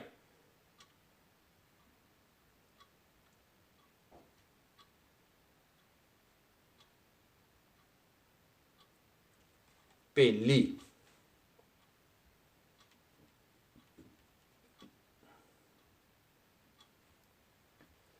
ਭੇਲੀ ਕੀ ਹੁੰਦੀ? ਭੇਲੀ ਗੁੜ ਦੀ ਰੋੜੀ, ਬਿਲਕੁਲ। ਪੇਸੀ ਵੀ ਕਹਿੰਦੇ ਆ ਇਹਨੂੰ ਭੈਣ ਜੀ ਆਪਾਂ। ਗੁੜ ਦੀ ਰੋੜੀ, ਗੁੜ ਦੀ ਰੋੜੀ ਭੇਲੀ ਕਹਿੰਦੇ, ਗੁੜ ਦੀ ਰੋੜੀ ਕਹਿੰਦੇ। ਤੇ ਇੱਕ ਹੁੰਦਾ ਜੀ ਡੰਗਾ। ਡੰਗਾ ਕੀ ਹੁੰਦਾ? ਡੰਗਾ, ਡੰਗਰ ਨਹੀਂ, ਡੰਗਾ,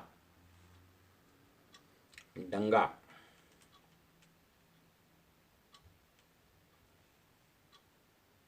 ਹਾਂਜੀ, ਡੰਗਾ ਕੀ ਹੁੰਦਾ? ਡੰਗਾ।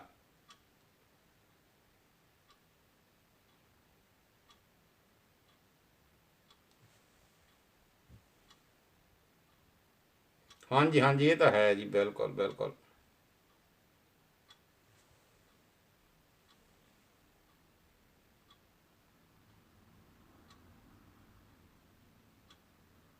ਹਾਂਜੀ ਹਾਂਜੀ ਹਾਂਜੀ। ਡੰਗਾ ਕੀ ਹੁੰਦਾ? ਡੰਗਾ ਜੀ।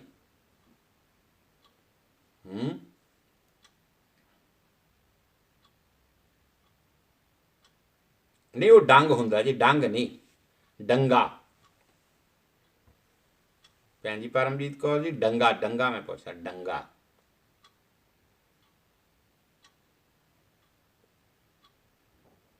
डंगा ਉਹ ਤੁਸੀਂ ਜਿਹੜਾ ਕਹਿੰਦੇ ਜੀ ਉਹ ਡੰਗ ਹੁੰਦਾ, ਡੰਗ। ਇੱਕ ਡੰਗ ਦੀ ਰੋਟੀ ਖਾ ਲਈ, ਦੂਏ ਡੰਗ ਦੀ ਕਮਾਉਣੀ ਆ, ਉਹਨੂੰ ਕਹਿੰਦੇ ਡੰਗ।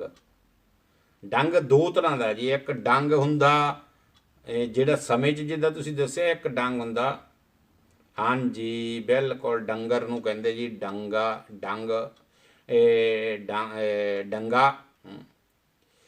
ਹਾਂਜੀ ਹਾਂਜੀ ਹਾਂਜੀ ਬਿਲਕੁਲ ਸਹੀ ਹੈ, ਬਿਲਕੁਲ ਸਹੀ ਹੈ ਜੀ। ਵਿਆਹ ਵਾਲੇ ਵੇਗੇ ਲੈ ਕੇ ਆਉਂਦੇ। ਹਾਂਜੀ ਪ੍ਰੀਤੋ ਜੀ, ਤੁਸੀਂ ਬੜਾ ਲੇਟ ਜਵਾਬ ਦਿੱਤਾ। ਲੋ ਗੁਰਪ੍ਰੀਤ ਨਿੱਕੀ, ਹੁਣ ਮੈਂ ਆਪਣੇ ਵੱਲ ਦੀ ਬੋਲੂੰਗਾ ਭਾਈ, ਜਿਹੜੇ ਮੇਰਾ ਇਲਾਕਾ, ਮੈਂ ਤਾਂ ਉਸ ਪਾਸੇ ਦੀ, ਮੈਂ ਕਿਹੜੀ ਆਸ਼ਕੋਟ ਦੀ ਬੋਲਦਾ, ਲਿਮਬਰਗ ਦੀ ਬੋਲਾਂ ਹੁਣ ਹੈ। ਅੱਛਾ ਅੱਛਾ, ਕਾਨੇ ਕੀ ਹੁੰਦੇ, ਕਾਨੇ?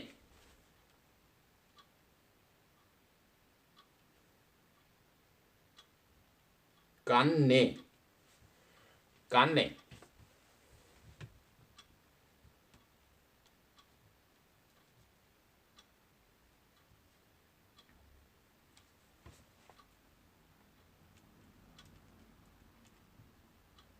ਕਾਨੇ ਰਵੀ ਜੀ, ਤੁਸੀਂ ਨਹੀਂ ਇਹ ਨਾਂ ਸੁਣੇ ਹੋਣੇ ਨਾ ਮੇਰੇ ਖਿਆਲ। ਹਾਂਜੀ ਸਾਡੇ ਵੱਲ ਤਾਂ ਕਹਿੰਦੇ ਆ ਜੀ ਡੰਗਾ ਪਸ਼ੂਆਂ ਨੂੰ, ਡੰਗਾ ਬਲਦ ਨੂੰ ਨਾਰਮਲ ਕਹਿੰਦੇ ਹੁੰਦੇ ਜੀ। ਹਾਂ ਕਾਨੇ ਆ ਜੀ, ਕਾਨੇ ਜਿਹੜੇ ਆ ਉਹਨਾਂ ਦੀ ਕਲਮ ਬਣਾਈ ਜਾਂਦੀ ਸੀ। ਸਲਵਾੜ ਉਹ ਚੀਜ਼ ਹੋਰ ਹੁੰਦੀ ਹਾਂ, ਉਹ ਵੀ ਇੱਕੋ ਹੀ ਚੀਜ਼ ਹੈ ਜੀ। ਇਹ ਤੁਹਾਡੇ ਵੱਲ ਦੀ ਭਾਸ਼ਾ ਆ ਪ੍ਰੀਤੋ ਜੀ, ਬਿਲਕੁਲ ਤੁਸੀਂ ਸਹੀ ਆ ਭਾਈ, ਆਪਾਂ ਨੂੰ ਡਰ ਵੀ ਲੱਗਦਾ।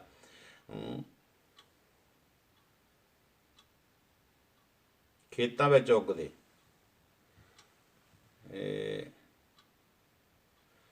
ਨਹੀਂ ਨਿੱਕੀ, ਇਹ ਨਾ ਬੀਜੇ ਨਹੀਂ ਜਾਂਦੇ, ਨਾਰਮਲੀ ਖੇਤਾਂ ਦੇ ਕਿਨਾਰੇ ਕਿਨਾਰੇ ਤੇ ਹੁੰਦੇ ਆ। ਤੇ ਇਹਨਾਂ ਦੇ ਨਾਲ ਆਪਾਂ ਪਹਿਲੇ ਟਾਈਮਾਂ ਦੇ ਵਿੱਚ ਕਾਨਿਆਂ ਦੀ ਛੱਤ ਵੀ ਪਾਉਂਦੇ ਹੁੰਦੇ ਸੀ, ਪਸ਼ੂਆਂ ਵਾਲੀ ਜਿਹੜੇ ਕਮਰੇ ਹੁੰਦੇ ਸੀ। ਤੇ ਕਈ ਤਾਂ ਗਰੀਬ ਪਰਿਵਾਰਾਂ ਦੇ ਵਿੱਚ, ਲਾਟੂ ਜੀ, ਲਾਟੂ ਦਾ ਮੈਨੂੰ ਪਤਾ ਆ ਜੀ। ਬਾਂਸਰੀ ਉਹ ਜੀ ਹੁੰਦਾ ਬਾਂਸ, ਭੈਣ ਜੀ ਜਿਹਦੀ ਬਾਂਸਰੀ ਬਣਦੀ ਆ ਉਹ ਬਾਂਸ ਹੁੰਦਾ।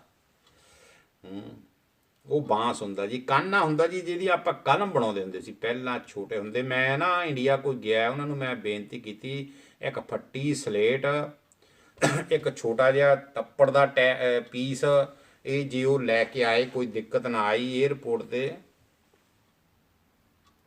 ਹਾਂਜੀ ਛੱਪੜ, ਹਾਂ ਬਸ ਬਸ, ਆਹ ਰੂਪੀ ਜੀ ਉਹਨਾਂ ਨੂੰ ਪਤਾ। ਛੱਪੜ ਜਿਹੜੇ ਕਾਨੇ ਆ ਨਾ, ਜਦੋਂ ਪਸ਼ੂਆਂ ਵਾਲੇ ਉਹਨਾਂ ਨੂੰ ਕਮਰੇ ਬਣਾਉਂਦੇ ਹੁੰਦੇ ਸੀ, ਤੇ ਪਹਿਲਾਂ ਇਹ ਕਾਨੇ ਪਾ ਕੇ ਵੀ ਕਈ ਵਾਰੀ ਛੱਤਾਂ ਪਾਈਆਂ ਜਾਂਦੀਆਂ ਸੀਗੀਆਂ। ਤੇ ਇਹ ਫਿਰ ਇੱਕ ਉਹਨੂੰ ਹੋਰ ਵੀ ਇੱਕ ਜਗ੍ਹਾ ਆ, ਉੱਥੇ ਵੀ ਵਰਤੇ ਜਾਂਦੇ ਸੀ।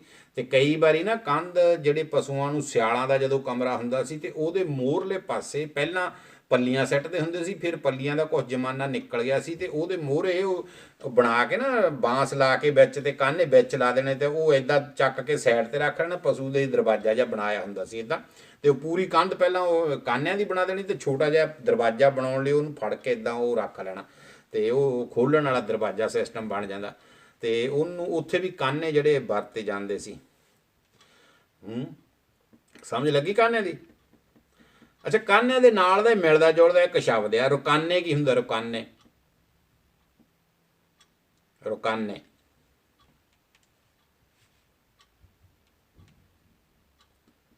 ਹਾਂ, ਫੜਕਾ, ਫੜਕਾ ਜੀ, ਫੜਕਾ, ਬਸ ਬਸ ਉਹੀ ਜੀ ਜਿਹੜਾ ਉਹ ਮੈਂ ਦੱਸਿਆ ਤੁਹਾਨੂੰ। ਹਾਂ ਹਾਂਜੀ ਹਾਂਜੀ ਹਾਂਜੀ, ਸਾਡੇ ਹੋਰ ਭਾਸ਼ਾ ਹੈ ਜੀ, ਜਿਹੜੀ ਤੁਸੀਂ ਆ ਫੜਕਾ ਕਹਿੰਦੇ ਆ ਨਾ, ਸਾਡੇ ਕੁਛ ਹੋਰ ਇਹਦਾ ਨਾਂ ਆ। ਤੇ ਰਕਾਨੇ ਕੀ ਹੁੰਦਾ ਜੀ?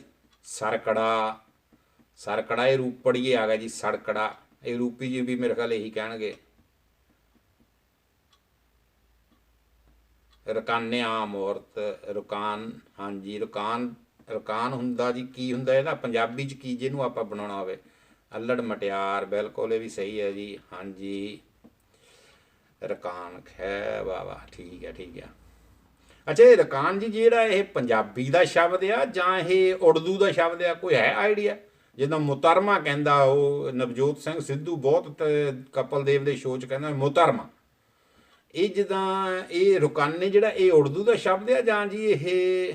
ਅਮਨਦੀਪ ਕੌਰ ਜੀ ਮੁਟਿਆਰ ਕਹਿੰਦੇ ਬਿਲਕੁਲ ਸਹੀ ਗੱਲ ਹੈ, ਰੁਕਾਨ ਨੂੰ ਮੁਟਿਆਰ ਕਹਿੰਦੇ ਆ, ਤੇ ਪਰ ਇਹ ਹੈ ਉਰਦੂ ਦਾ ਸ਼ਬਦ ਹੈ ਜਾਂ ਪੰਜਾਬੀ ਦਾ ਜੀ? ਜਿੱਦਾਂ ਮੁਤਰਮਾ ਇਹ ਉਰਦੂ ਦਾ ਸ਼ਬਦ ਆ।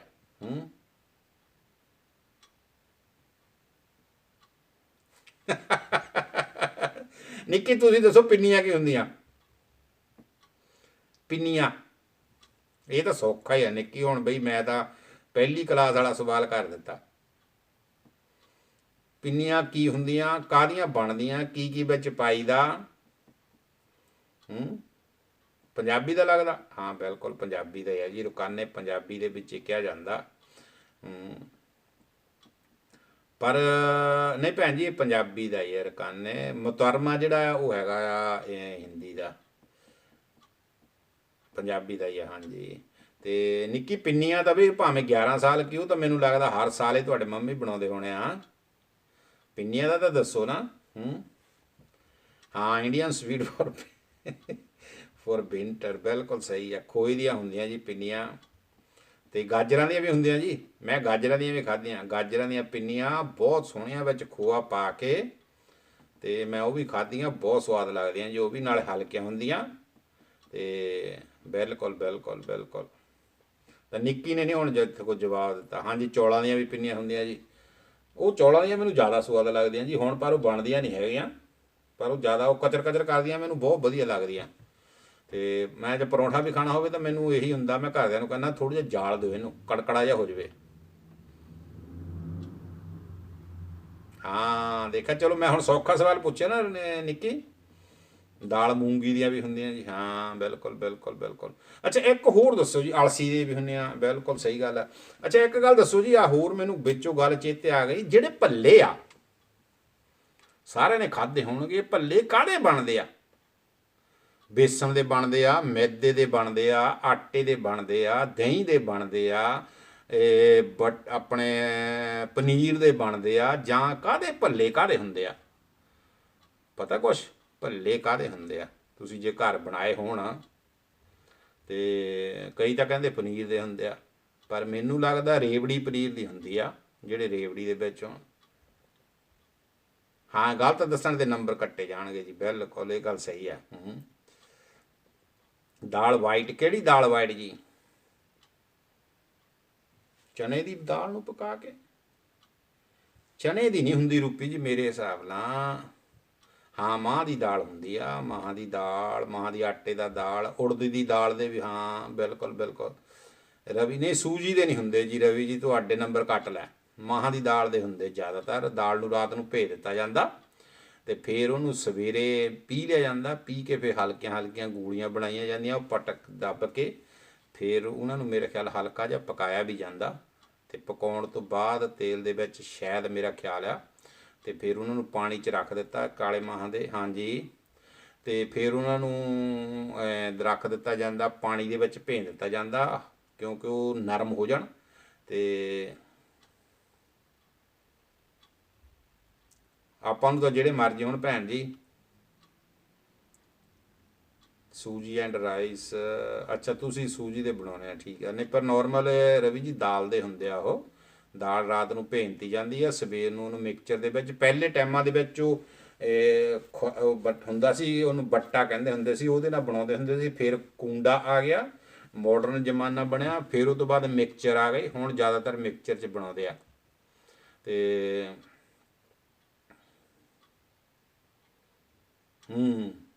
ਬਣ ਜਾਂਦੇ ਆ ਨਿੱਕੀ, ਇਹ ਤਾਂ ਖਾਦੇ ਹੋਣੇ ਨਾ। ਮੈਂ ਤਦੇ ਨਿੱਕੀ ਸੌਖੇ ਸੌਖੇ ਸਵਾਲਾਂ ਤੇ ਆ ਗਿਆ, ਮੈਂ ਕਿਹਾ ਨਿੱਕੀ ਨੂੰ ਪਤਾ ਲੱਗਦਾ ਰਵੇ ਹੈ ਨਾ। ਅੱਛਾ ਸਲਵਾੜ ਕੀ ਹੁੰਦੀ ਹੈ ਜੀ? ਸਲਵਾੜ ਪੰਜਾਬੀ ਦੀ ਕਲਾਸ ਜੀ, ਪੰਜਾਬੀ ਦੀਆਂ ਗੱਲਾਂ। ਸਲਵਾੜ ਕੀ ਹੁੰਦੀ? ਸਲਵਾੜ, ਸਲਵਾੜ,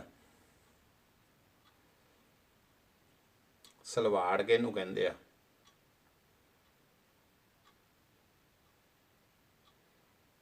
ਨਾ ਤੋਂ ਵੇਮਾਵਾਂ ਦੀ ਵੀ ਹੁੰਦੀ ਹੈ ਜੀ, ਬਸ ਹਾਂ। ਮੈਂ ਨਿੱਕੀ ਪਤਾ ਜੇ ਮੈਨੂੰ ਪਤਾ ਲੱਗ ਗਿਆ ਨਿੱਕੀ ਨੂੰ ਬਣਾਉਣ ਦੇ ਫਿਰ ਤਾਂ ਨਿੱਕੀ ਮੈਂ ਹਫਤੇ ਬਾਅਦ ਆ ਜਾਇਆ ਕਰਨਾ, ਥੋੜਾ ਜਿਹਾ ਕਰੋਨਾ ਰੁਕ ਲੈਣ ਦਿਓ, ਮੈਂ ਤਾਂ ਆਇਆ ਕਰੂੰ ਜ਼ਰੂਰ। ਹੂੰ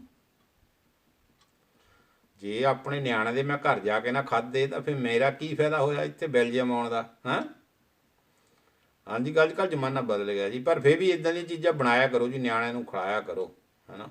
ਇਹ ਵਿੱਕੀ ਬੁਰਗਰ ਜਾਏ ਜਾਂ ਇਹ ਫਿਸ਼ ਬਰਗਰ ਜੇ ਉਹ, ਹਾਂਜੀ ਬੂਝੇ ਹੁੰਦੇ ਆ ਜੀ, ਬੂਝੇ, ਇਹ ਵੀ ਸਰਕੜੇ ਨੂੰ ਹੀ ਕਹਿੰਦੇ ਹਨ। ਹਾਂਜੀ ਇਹ ਬਿਲਕੁਲ ਸਹੀ ਗੱਲ ਹੈ ਭਾਜੀ ਰਿਸ਼ਪਾਲ ਸਿੰਘ ਜੀ, ਇਹ ਬਿਲਕੁਲ ਇਹ ਗੱਲ ਸਹੀ ਆ। ਬੂਝੇ ਪਰਮ ਆਪਣੇ ਪ੍ਰੀਤੋ ਜੀ ਵੀ ਕਹਿੰਦੇ ਬੂਝੇ, ਇਹਨੂੰ ਸਲਵਾੜ ਕਹਿੰਦੇ ਆ। ਤੇ ਇਹਦੇ ਆਪਾਂ ਬੇੜਾਂ ਵੀ ਇਹਦੀਆਂ ਵੱਟਦੇ ਰਹੇ ਆ, ਸ਼ਾਇਦ ਪਤਾ ਹੋਵੇ ਪਰਾਲੀ ਦੀਆਂ ਬੇੜਾਂ ਵੀ ਇਹਦੀਆਂ ਵੀ ਬੇੜਾਂ ਵੱਟ ਹੁੰਦੀਆਂ। ਤੇ ਇਹ ਜਿਹੜਾ ਮੰਜੇ ਬੁਣਦੇ ਹੁੰਦੇ ਸੀ, ਜਿਹਨੂੰ ਆਪਾਂ, ਅੱਛਾ ਜੀ ਸਲਵਾੜ ਕਾਨਾਂ ਦੇ ਪੌਦੇ, ਨਹੀਂ ਇਹ ਸਲਵਾੜ ਹੋਰ ਹੁੰਦਾ ਜੀ, ਇਹ ਆਪਣੇ ਜ਼ਿਆਦਾਤਰ ਵਰਤਿਆ ਜਾਂਦਾ ਜਿਹੜੀ ਆਪਾਂ ਬਾਣ ਵੱਟਦੇ ਆ ਨਾ।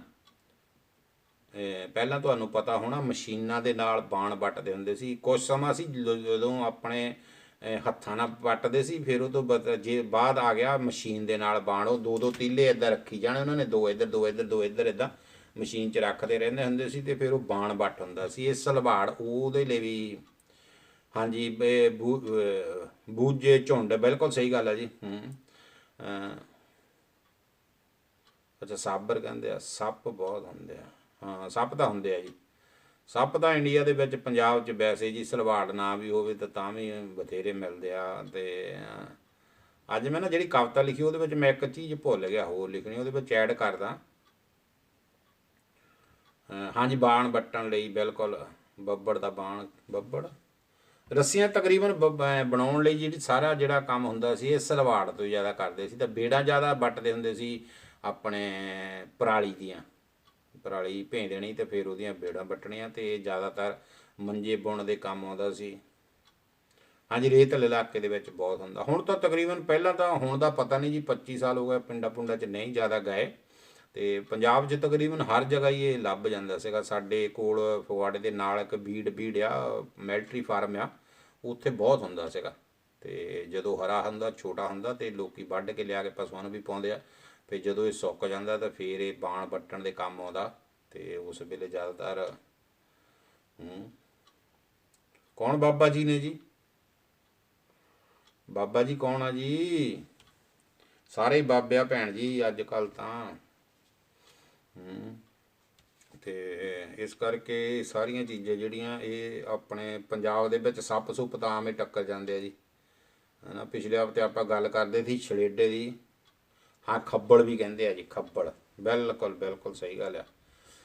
ਇਹ ਮੇਰਾ ਭੈਣ ਜੀ ਪਰਮਜੀਤ ਰਣਜੀਤ ਕੌਰ ਜੀ, ਤੁਸੀਂ ਇੱਧਰ ਦੁਆਬੇ 'ਚੋਂ ਲੱਗਦੇ, ਤੁਹਾਡੀ ਭਾਸ਼ਾ ਜਿਹੜੀ ਉਹ ਤਕਰੀਬਨ ਸਾਡੇ ਨਾਲ ਮਿਲਦੀ ਜੁਲਦੀ ਆ। ਖੱਬਲ ਸਾਡੇ ਵੀ ਕਹਿੰਦੇ ਖੱਬਲ ਹੀ ਇਹਨੂੰ।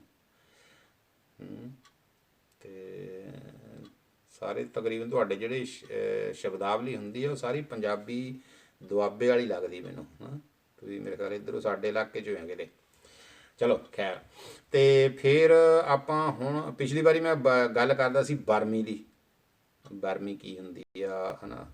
ਅਤੇ ਸੇਮੀਆਂ ਤੋਂ ਆਪਾਂ ਗੱਲ ਚਲਾਈ ਸੀ ਵੀ ਸੇਮੀਆਂ ਹੱਥਾਂ ਨਾਲ ਵੱਟੀਆਂ ਕਿਨ ਖਾਧੀਆਂ। ਅਤੇ ਇਸ ਤੋਂ ਇਲਾਵਾ ਆਪਾਂ ਗੱਲ ਕਰੀਏ ਹੋਰ ਅੱਜ, ਪਰ ਉੱਦਾਂ ਤੁਹਾਨੂੰ ਪਤਾ ਜੀ ਉਹ ਘੋੜੀ ਵਾਲੀਆਂ ਸੇਮੀਆਂ ਬਣਾਉਂਦੇ ਹੁੰਦੇ ਸੀ, ਉਹ ਕਾਹਦੀਆਂ ਬਣਦੀਆਂ ਸੀਗੀਆਂ?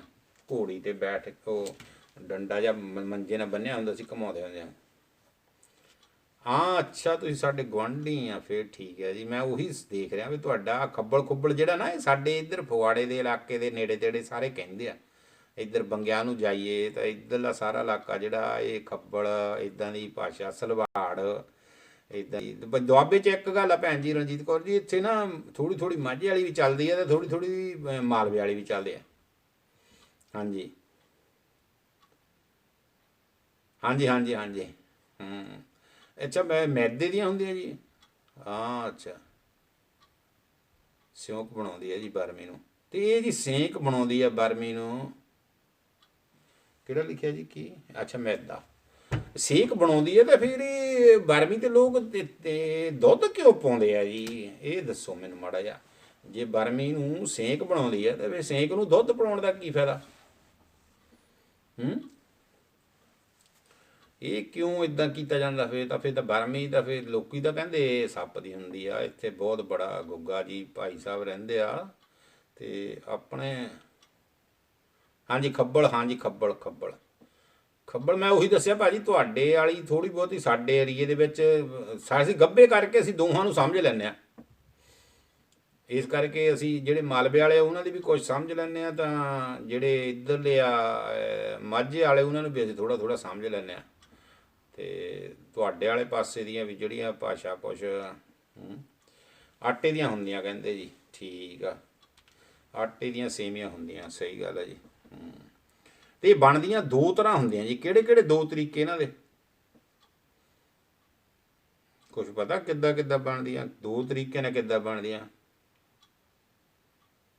ਅੱਛਾ, ਸੱਪ ਉੱਥੇ ਕਬਜ਼ਾ ਕਰ ਲੈਂਦਾ। ਤੁਹਾਡਾ ਭਲਾ ਹੋ ਜਾਵੇ। ਪਹਿਲਾਂ ਤੋਂ ਦੁਸ਼ਟ ਹੀ ਰਿਹਾ ਜੀ। ਇਹ ਬਣੀ ਬਣਾਈ ਚੀਜ਼ ਇਹ ਸੰਭਾਲਦਾ ਇਹ ਕਮਲਾ ਜਿਹਾ ਉਧਰ। ਨਹੀਂ ਨਹੀਂ, ਉਹ ਕੀ ਪਾਉਣਾ ਜੀ, ਛੱਡੋ ਪਰੇ, ਕੁਝ ਨਹੀਂ ਫਾਇਦਾ ਇਹਨਾਂ ਨੂੰ ਜੀ। ਸੱਪ ਦੁੱਧ ਪਿਲਾਇਆ ਕਦੇ ਉਹ ਮਿੱਤ ਬਣਿਆ ਜੀ? ਇਹ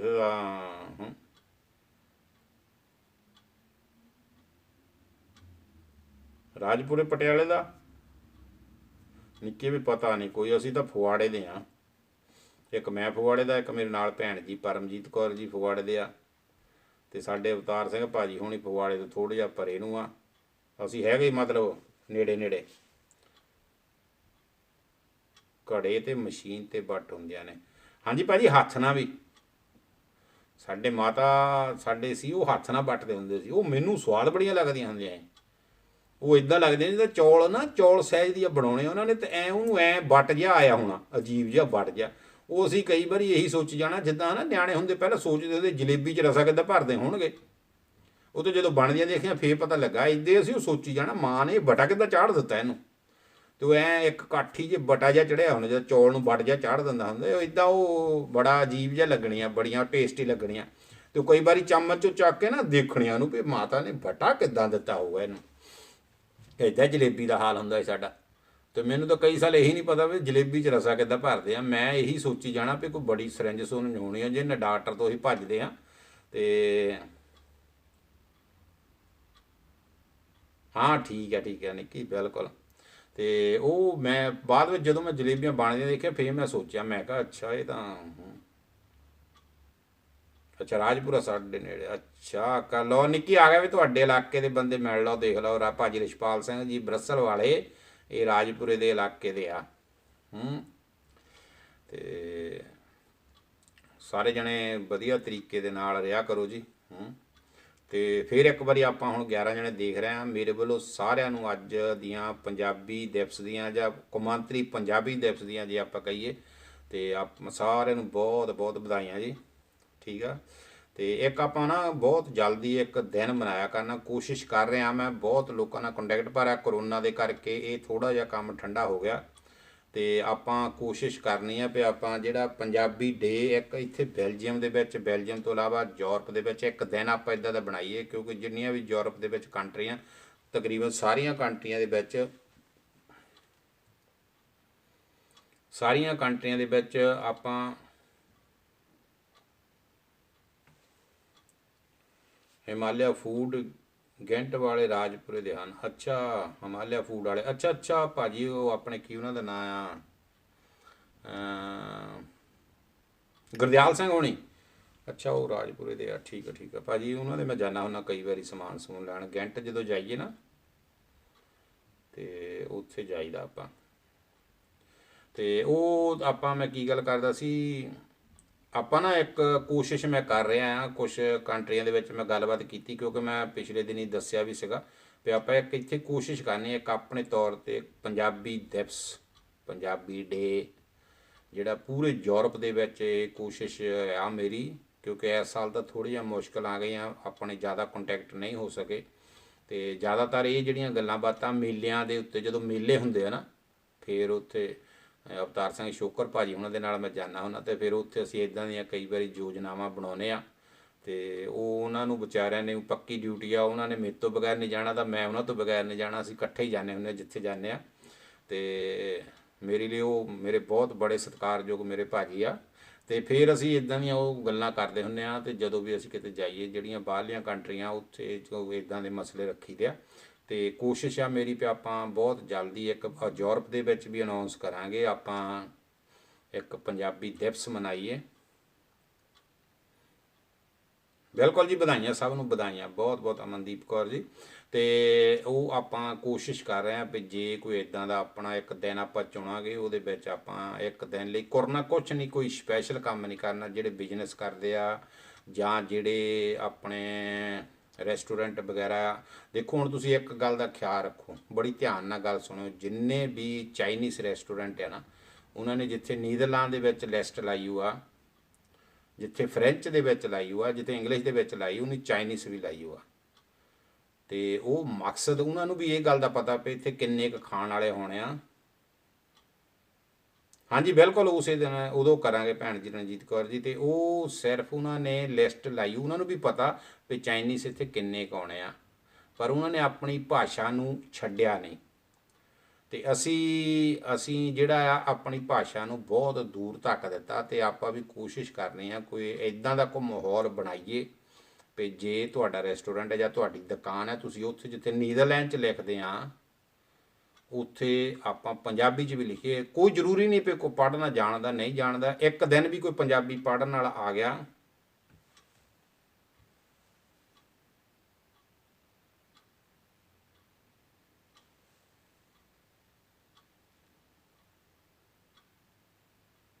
ਕੀ ਹੋਇਆ ਜੀ, ਰੂਪੀ ਨੇ ਸਾਥੋਂ ਵਿੱਚ, ਅੱਛਾ ਜੀ ਚਲੋ ਇਹ ਤੁਹਾਡੀ ਗੱਲ ਚੱਲ ਰਹੀ ਹੈ। ਤੇ ਉਹ ਆਪਾਂ ਕੋਈ ਇਦਾਂ ਦਾ ਰੱਖਣਾ ਮਾਹੌਲ ਵੀ ਆਪਾਂ ਜਿਹੜੇ ਬੋਰਡ ਆ ਦੁਕਾਨ ਦੇ ਉੱਤੇ ਜਾਂ ਜਿਹੜੇ ਦੁਕਾਨ ਦੇ ਤੁਹਾਡੇ ਰੈਸਟੋਰੈਂਟ ਦੇ ਰੇਟ ਲਿਸਟ ਆ, ਇਹ ਗੱਲ ਹੈ ਤਾਂ ਬਹੁਤ ਮੁਸ਼ਕਲ, ਕਿਸੇ ਨੇ ਇੰਨੀ ਆਸਾਨੀ ਨਾਲ ਮੰਨਣੀ ਨਹੀਂ। ਪਰ ਮੈਂ ਪੰਜਾਬੀ ਲਈ ਭਾਵੇਂ ਮੈਨੂੰ ਜੋ ਮਰਜ਼ੀ ਕਰਨਾ ਪਵੇ, ਆਪਾਂ ਇਹ ਕੋਸ਼ਿਸ਼ ਕਰਨੀ ਆ। ਅੱਛਾ ਜੀ, ਬਿਲਕੁਲ ਬਿਲਕੁਲ ਮੰਗਾ ਲੈਂਦੇ ਆ, ਕੋਈ ਨਹੀਂ। ਤੇ ਆਪਾਂ ਜਿਹੜੀ ਕੋਸ਼ਿਸ਼ ਇਹ ਕਰਨੀ ਆ ਵੀ ਆਪਾਂ ਜਿੰਨਾ ਹੋ ਸਕੇ ਆਪਣੇ ਜਿੰਨੇ ਭੈਣ ਭਰਾ ਜਿਹੜੇ ਹੱਥ ਜੋੜ ਕੇ ਸਾਡੀ ਬੇਨਤੀ ਨੂੰ ਪ੍ਰਵਾਨ ਕਰਨਗੇ, ਉਹਨਾਂ ਨੂੰ ਮੈਂ ਬੇਨਤੀ ਕਰੂੰਗਾ। ਆਪਾਂ ਅਗਲੇ ਸਾਲ ਦੇਖਦੇ ਹਾਂ, ਹੁਣ ਆ ਜਿਹੜਾ ਚੜ੍ਹਿਆ ਤੇ ਜੇ ਕਰੋਨਾ ਨੇ ਸਫਾਈ ਦੇ ਦਿੱਤੀ ਪੂਰੀ ਤਰ੍ਹਾਂ, ਇਹ ਭੱਜ ਗਿਆ ਇੱਥੋਂ ਛੱਡ ਕੇ, ਦੁਨੀਆ ਨੂੰ ਸੁੱਖ ਦਾ ਸਾਹ ਆਉਣ ਲੱਗਾ। ਤੇ ਆਪਾਂ ਕੋਸ਼ਿਸ਼ ਕਰਨੀ ਆ ਦੁਕਾਨਾਂ 'ਤੇ ਭਾਵੇਂ ਬਾਹਰ ਜੀ ਆਇਆਂ ਨੂੰ ਜਾਂ ਕੋਈ ਵੀ ਚੀਜ਼ ਇੱਕ ਇਦਾਂ ਦੀ ਪੰਜਾਬੀ 'ਚ ਹੋਵੇ ਜਿਹੜਾ ਦੂਸਰੇ ਬੰਦੇ ਨੂੰ ਥੋੜ੍ਹਾ ਜਿਹਾ ਪਤਾ ਲੱਗੇ ਵੀ ਇਹ ਕੀ ਲਿਖਿਆ। ਕਿਉਂਕਿ ਜੇ ਤੁਸੀਂ ਲਿਖਦੇ ਨਹੀਂ ਨਾ, ਤੇ ਤੁਹਾਨੂੰ ਪੁੱਛਦਾ ਕੋਈ ਨਹੀਂ। ਜੇ ਤੁਸੀਂ ਲਿਖੋਗੇ ਤੇ ਉਹਦਾ ਕੋਈ ਨਾ ਕੋਈ ਗਾਹਕ ਇਦਾਂ ਦਾ ਆਊਗਾ, ਉਹ ਮਤਲਬ ਪੁੱਛੂਗਾ ਜ਼ਰੂਰ। ਤੇ ਜੇ ਉਹ ਪੁੱਛਦਾ ਆ ਤੇ ਤੁਸੀਂ ਉਹਨੂੰ ਦੱਸਦੇ ਆ, ਉਹ ਕੁਦਰਤੀ ਥੋੜ੍ਹਾ ਜਿਹਾ ਇੰਟਰਸਟਡ ਜਿਹਾ ਹੋ ਜਾਂਦਾ। ਅਸੀਂ ਗਰੁੱਪ ਲੈ ਕੇ ਜਾਂਦੇ ਜਦੋਂ ਪੰਜਾਬੀ 'ਚ ਗੱਲਾਂ ਕਰਦੇ ਆ, ਗੋਰੇ ਇਸ ਚੀਜ਼ ਨੂੰ ਬਹੁਤ ਧਿਆਨ ਨਾਲ ਸੁਣਦੇ ਆ। ਬਹੁਤ ਕਈ ਨਾਮ ਆ ਜਿਹੜੇ ਉੱਥੇ, ਜਿੱਦਾਂ ਦਹੀਂ ਹੋ ਗਿਆ, ਆਪਣੇ ਤੁਸੀਂ ਲੈ ਲਓ ਮੂਲੀਆਂ ਹੋ ਗਈਆਂ, ਗੋਭੀ ਹੋ ਗਈ, ਇਹ ਚੀਜ਼ਾਂ ਦੇ ਨਾਂ ਸਿੱਖ ਕੇ ਆਉਂਦੇ ਆ। ਤੇ ਫਿਰ ਉਹ ਕਈ ਵਾਰੀ ਵਿਹਲੇ ਟਾਈਮ ਇਹ ਵੀ ਕਹਿੰਦੇ ਸਾਨੂੰ ਲਿਖਾਉਣਾ ਦੱਸੋ, ਕਿੱਦਾਂ ਲਿਖਣਾ, ਗੋਭੀ ਕਿੱਦਾਂ ਲਿਖਣੀ, ਮੂਲੀਆਂ ਕਿੱਦਾਂ ਲਿਖਣੀਆਂ, ਬਹੁਤ ਚੀਜ਼ਾਂ। ਫਿਰ ਉਹ ਤੁਸੀਂ ਸਤਿ ਸ੍ਰੀ ਅਕਾਲ, ਹੁਣ ਜ਼ਿਆਦਾਤਰ ਜਿਹੜੇ ਲੈ ਕੇ ਜਾਂਦੇ ਆ ਇੱਧਰ ਰਾਜਸਥਾਨ ਵੱਲ ਗਰੁੱਪ, ਉਹ ਜ਼ਿਆਦਾਤਰ ਉਹ ਕਹਿੰਦੇ ਆ ਰਾਮ ਰਾਮ ਜਾਂ ਨਮਸਕਾਰ ਜਾਂ ਕੀ ਉਹਨੂੰ ਨਮਸਤੇ, ਉਹਨਾਂ ਦੇ ਨਾਲ ਨਾਲ ਅਸੀਂ ਉਹਨਾਂ ਨੂੰ ਸਤਿ ਸ੍ਰੀ ਅਕਾਲ ਵੀ ਸਿਖਾਉਂਦੇ ਆ। ਤੇ ਇਹ ਜਿਹੜੀਆਂ ਚੀਜ਼ਾਂ ਆ, ਫਿਰ ਉਹਨਾਂ ਦੀ ਭਾਸ਼ਾ ਜਿਹੜੀ ਰਾਜਸਥਾਨੀ ਆ, ਉਹਦੇ ਵਿੱਚ ਸਤਿ ਸ੍ਰੀ ਅਕਾਲ ਨੂੰ ਜਿੱਦਾਂ ਆਪਾਂ ਖਾਮਾਗਣੀ ਕਹਿੰਦੇ ਆ, ਖਾਮਾਗਣੀ ਕਹਿੰਦੇ ਆ, ਕਿ ਉਹ ਥੋੜ੍ਹਾ ਜਿਹਾ ਇੰਟਰਸਟ ਬਣਦਾ ਫਿਰ ਉਹਨਾਂ ਦਾ। ਤੇ ਜੇ ਆਪਾਂ ਥੋੜ੍ਹਾ ਥੋੜ੍ਹਾ ਹੰਭਲਾ ਮਾਰਾਂਗੇ ਇੱਥੇ ਵੀ, ਮੈਨੂੰ ਪਤਾ ਚਾਹੇ ਇਹਦਾ ਬੈਨੀਫਿਟ ਹੋਣਾ ਚਾਹੇ ਨਹੀਂ ਹੋਣਾ, ਪਰ ਸਾਡੀ ਇੱਕ ਪਹਿਚਾਣ ਤਾਂ ਹੋਊਗੀ ਨਾ ਵੀ ਅਸੀਂ ਪੰਜਾਬੀ ਆ। ਕੋਈ ਤੁਹਾਨੂੰ ਪੁੱਛੂਗਾ ਵੀ ਇਹ ਕੀ ਲਿਖਿਆ ਆ, ਤਾਂ ਤੁਸੀਂ ਦੱਸੋਗੇ ਪੰਜਾਬੀ ਆ। ਮਾਣ ਹੋਵੇ ਨਾ ਹੋਵੇ ਬਾਅਦ ਦੀ ਗੱਲ ਆ, ਪਰ ਜੇ ਅਸੀਂ ਸ਼ੁਰੂਆਤ ਕਰਾਂਗੇ ਤਦ ਹੀ ਗੱਲ ਬਣੂਗੀ। ਇਸ ਕਰਕੇ ਆਪਾਂ ਕੋਸ਼ਿਸ਼ ਕਰੀਏ, ਆਪਾਂ ਇਹ ਇੱਕ ਦਿਨ ਬਣਾਵਾਂਗੇ, ਉਸ ਦਿਨ ਆਪਾਂ ਕੋਸ਼ਿਸ਼ ਕਰਿਆ ਕਰਾਂਗੇ ਕੋਈ ਇਦਾਂ ਦੀ ਕੀਤੀ ਜਾਵੇ ਜਿਹਦੇ ਨਾਲ ਇਹਨਾਂ ਨੂੰ ਲੋਕਾਂ ਨੂੰ ਵੀ ਪਤਾ ਲੱਗੇ ਵੀ ਪੰਜਾਬੀ ਕੀ ਆ ਤੇ ਪੰਜਾਬੀਅਤ ਕੀ ਆ। ਹਜੇ ਤਾਂ ਅਸੀਂ ਨਾ 3 ਚੋਂ 13 ਚੋਂ ਇਹਨਾਂ ਦੀ ਨਜ਼ਰਾਂ ਦੇ ਵਿੱਚ ਕੁਛ ਵੀ ਨਹੀਂ, ਪਰ ਜਿੰਨੀ ਦੇਰ ਅਸੀਂ ਸਟੈਪ ਨਹੀਂ ਲੈਂਦੇ ਉਨੀ ਦੇਰ ਕੁਛ ਨਹੀਂ ਬਣਨਾ। ਇਸ ਕਰਕੇ ਸਾਰੇ ਜਣੇ ਹੰਭਲਾ ਮਾਰੋ ਕਿ ਆਪਾਂ ਪੰਜਾਬੀ ਨੂੰ ਵੀ ਅੱਗੇ ਲੈ ਕੇ ਆਈਏ। ਤੇ ਸਾਡੀਆਂ ਦੁਕਾਨਾਂ ਉੱਤੇ ਭਾਵੇਂ ਜੀ ਆਇਆਂ ਨੂੰ ਲਿਖੋ, ਜ਼ਰੂਰ ਲਿਖੋ। ਤੇ ਤੁਹਾਨੂੰ ਮੈਂ ਗਰੰਟੀ ਨਾਲ ਕਹਿੰਦਾ ਵੀ ਮਹੀਨੇ ਦੇ ਵਿੱਚ ਜੇ 300 ਗਾਹਕ ਆਉਂਦਾ ਤਾਂ 10 ਗਾਹਕ ਇੱਦਾਂ ਦੇ ਵੀ ਆਉਣਗੇ, ਉਹ ਤੁਹਾਨੂੰ ਪੁੱਛਣਗੇ ਕੀ ਲਿਖਿਆ ਆ। ਜਦੋਂ ਤੁਸੀਂ ਉਹਨਾਂ ਨੂੰ ਕਹੋਗੇ ਅਸੀਂ ਤੁਹਾਡੇ ਲਈ ਸਵਾਗਤ ਲਿਖਿਆ, ਵੈਲਕਮ ਲਿਖਿਆ, ਤਾਂ ਫਿਰ ਉਹਨਾਂ ਨੂੰ ਖੁਸ਼ੀ ਹੋਊਗੀ। ਭਾਵੇਂ ਉਹਨਾਂ ਨੂੰ ਪੜ੍ਹਨਾ ਨਹੀਂ ਆਉਂਦਾ, ਪਰ ਜਦੋਂ ਵੀ ਉਹ ਤੁਹਾਡੇ ਕੋਲ ਸਮਾਨ ਲੈਣ ਆਉਣਗੇ ਉਹਨਾਂ ਦਾ ਧਿਆਨ ਇੱਕ ਵਾਰੀ ਉੱਥੇ ਜ਼ਰੂਰ ਜਾਊਗਾ। ਤੇ ਜਦੋਂ ਇਹ ਕੰਮ ਕਰਨ ਹੋਣ ਲੱਗ ਪਿਆ ਤੇ ਕੁਦਰਤੀ ਸਮਝ ਲਓ ਵੀ ਤੁਹਾਡੀ ਜਿਹੜੀ ਪੰਜਾਬੀ ਆ ਉਹ ਪ੍ਰਫੁੱਲਤ ਹੋਣ ਲੱਗ ਪਈ। ਇਸ ਕਰਕੇ ਕੋਸ਼ਿਸ਼ ਕਰੋ ਆਪਾਂ ਸਾਰੇ ਜਣੇ ਇਸ ਪਾਸੇ ਹਲਕਾ ਜਿਹਾ ਧਿਆਨ ਦਈਏ। ਮੈਂ ਜ਼ਿਆਦਾ ਕਿਸੇ ਦਾ ਨਹੀਂ ਕਰਦਾ ਵੀ ਤੁਸੀਂ ਬਹੁਤ ਕੁਝ ਕਰ ਦਿਓ, ਪੰਜਾਬੀ 'ਚ ਨਾਂ ਲਿਖ ਦਿਓ, ਜੇ ਕਰ ਦਿਓ, ਉਹ ਕਰ ਦਿਓ। ਹਲਕਾ ਹਲਕਾ ਜੇ ਕਰਨਾ ਸ਼ੁਰੂ ਕਰਾਂਗੇ ਉਹਦੇ ਨਾਲ ਸਾਡੇ ਬੱਚੇ ਵੀ ਇੰਟਰਸਟਡ ਹੋਣਗੇ, ਉਹਨਾਂ ਦਾ ਵੀ ਮਨ ਕਰੂਗਾ। ਜ਼ਿਆਦਾ ਨਹੀਂ ਤਾਂ ਆਪਣਾ ਨਾਂ ਹੀ ਲਿਖਣਾ ਸਿੱਖਣਗੇ ਪੰਜਾਬੀ ਦੇ ਵਿੱਚ। ਤੇ ਜਦੋਂ ਇਸ ਪਾਸੇ ਨੂੰ ਤੁਰ ਪਏ ਤੇ ਕੁਦਰਤੀ ਆ ਫਿਰ ਉਹਨਾਂ ਦੀ ਜਿਹੜੀ ਰੁਚੀ ਆ ਨਾ ਉਹ ਵਧੂਗੀ। ਤੇ ਅੱਜ ਆਪਾਂ ਇੱਥੇ ਹੀ ਸਮਾਪਤੀ ਕਰਦੇ ਹਾਂ। 6 ਵੱਜ ਚੱਲੇ ਜੀ। ਸਾਰਿਆਂ ਨੂੰ ਇੱਕ ਵਾਰੀ ਫੇਰ ਮੇਰੇ ਵੱਲੋਂ ਬਹੁਤ ਬਹੁਤ ਬਹੁਤ ਬਹੁਤ ਪੰਜਾਬੀ ਮਾਂ ਬੋਲੀ ਦੀਆਂ ਇਸ ਦਿਵਸ ਦੀਆਂ ਕੌਮਾਂਤਰੀ ਬੋਲੀ ਪੰਜਾਬੀ ਦੇ ਅੱਜ ਦੇ ਦਿਨ ਦੀਆਂ ਬਹੁਤ ਬਹੁਤ ਬਹੁਤ ਸਭ ਨੂੰ ਵਧਾਈਆਂ। ਔਰ ਕੋਸ਼ਿਸ਼ ਕਰੋ ਪੰਜਾਬੀ ਨਾਲ ਜੁੜੀਏ।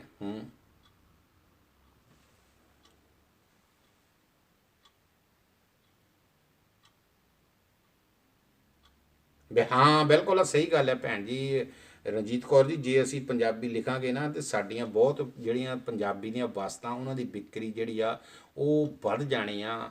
ਤੇ ਚਲੋ ਹਜੇ ਆਪਾਂ ਜੇ ਇੱਥੇ ਤੇ ਨਹੀਂ ਵੀ ਸੋਚਦੇ, ਕਮ ਸੇ ਕਮ ਜੇ ਤੁਸੀਂ ਵੈਲਕਮ ਵੀ ਲਿਖਦੇ ਆ ਨਾ, ਤਾਂ ਜਦੋਂ ਵੀ ਤੁਹਾਡੀ ਦੁਕਾਨ 'ਚ ਕੋਈ ਗਾਹਕ ਐਂਟਰ ਕਰਦਾ ਉਹਦਾ ਦਿਮਾਗ ਹਮੇਸ਼ਾ ਉਸ ਬੋਰਡ ਦੇ ਉੱਤੇ ਜ਼ਰੂਰ ਜਾਣਾ ਤੇ ਸਾਨੂੰ ਜੀ ਆਇਆਂ ਕਹਿੰਦੇ ਆਪਣੀ ਭਾਸ਼ਾ ਦੇ ਵਿੱਚ। ਤੇ ਇਹ ਚੀਜ਼ਾਂ ਜਿਹੜੀਆਂ ਬਹੁਤ ਸਾਡੇ ਲਈ ਚੰਗੀਆਂ। ਇਸ ਕਰਕੇ ਸਾਰੇ ਜਣੇ ਮੇਰੇ ਵੀਰੋ ਭੈਣੋ, ਸਾਰੇ ਜਿਹੜੇ ਹੰਬਲਾ ਮਾਰੋ, ਇਸ ਮੈਸੇਜ ਨੂੰ ਘਰ ਘਰ ਪਹੁੰਚਾਓ ਤਾਂ ਕਿ ਆਪਾਂ ਆਪਣੀ ਮਾਂ ਬੋਲੀ ਪੰਜਾਬੀ ਨੂੰ ਜੇ ਬਣਦਾ ਸਤਿਕਾਰ ਦੇਣਾ ਹੈ ਤੇ ਤੁਸੀਂ ਸਾਰੇ ਜਣੇ ਇਹ ਜ਼ਰੂਰ ਹੰਬਲਾ ਮਾਰੋ ਥੋੜ੍ਹਾ ਥੋੜ੍ਹਾ ਵੀ ਆਪਾਂ ਆਪਣੀਆਂ ਦੁਕਾਨਾਂ 'ਤੇ ਭਾਵੇਂ ਹਲਕੇ ਹਲਕੇ ਬੋਰਡ ਹੀ ਲਾਈਏ, ਵੈਲਕਮ ਲਿਖੀਏ ਜਾਂ ਕੋਈ ਹੋਰ ਚੀਜ਼ ਲਿਖੀਏ। ਤੇ ਉਹਦੇ ਨਾਲ ਸਾਡਾ ਵੀ ਮਾਣ ਸਨਮਾਨ ਹੈ, ਸਾਡੀ ਬੋਲੀ ਦਾ ਵੀ ਮਾਣ ਸਨਮਾਨ ਹੈ। ਔਰ ਦੂਰੋਂ ਆਉਂਦੇ ਬੰਦੇ ਨੂੰ ਪਤਾ ਲੱਗ ਜਾਊ ਵੀ ਇਹ ਕਿਸੇ ਪੰਜਾਬੀ ਦੀ ਦੁਕਾਨ ਆ।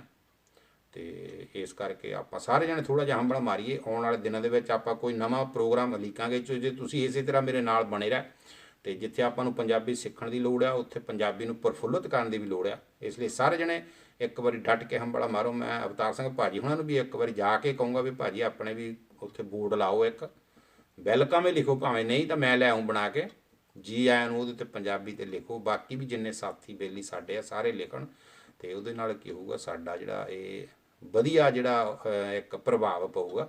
ਤੇ ਸਾਰੇ ਜਣੇ ਮੇਰੀ ਬੇਨਤੀ ਨੂੰ ਪ੍ਰਵਾਨ ਕਰੋ ਤੇ ਆਉਂਦੇ ਸਾਲ ਤੱਕ ਆਪਾਂ ਪੰਜਾਬੀ ਨੂੰ ਕਿਸੇ ਹੱਦ ਤੱਕ ਯੂਰਪ ਦੇ ਵਿੱਚ ਖੜੀ ਕਰਾਂਗੇ।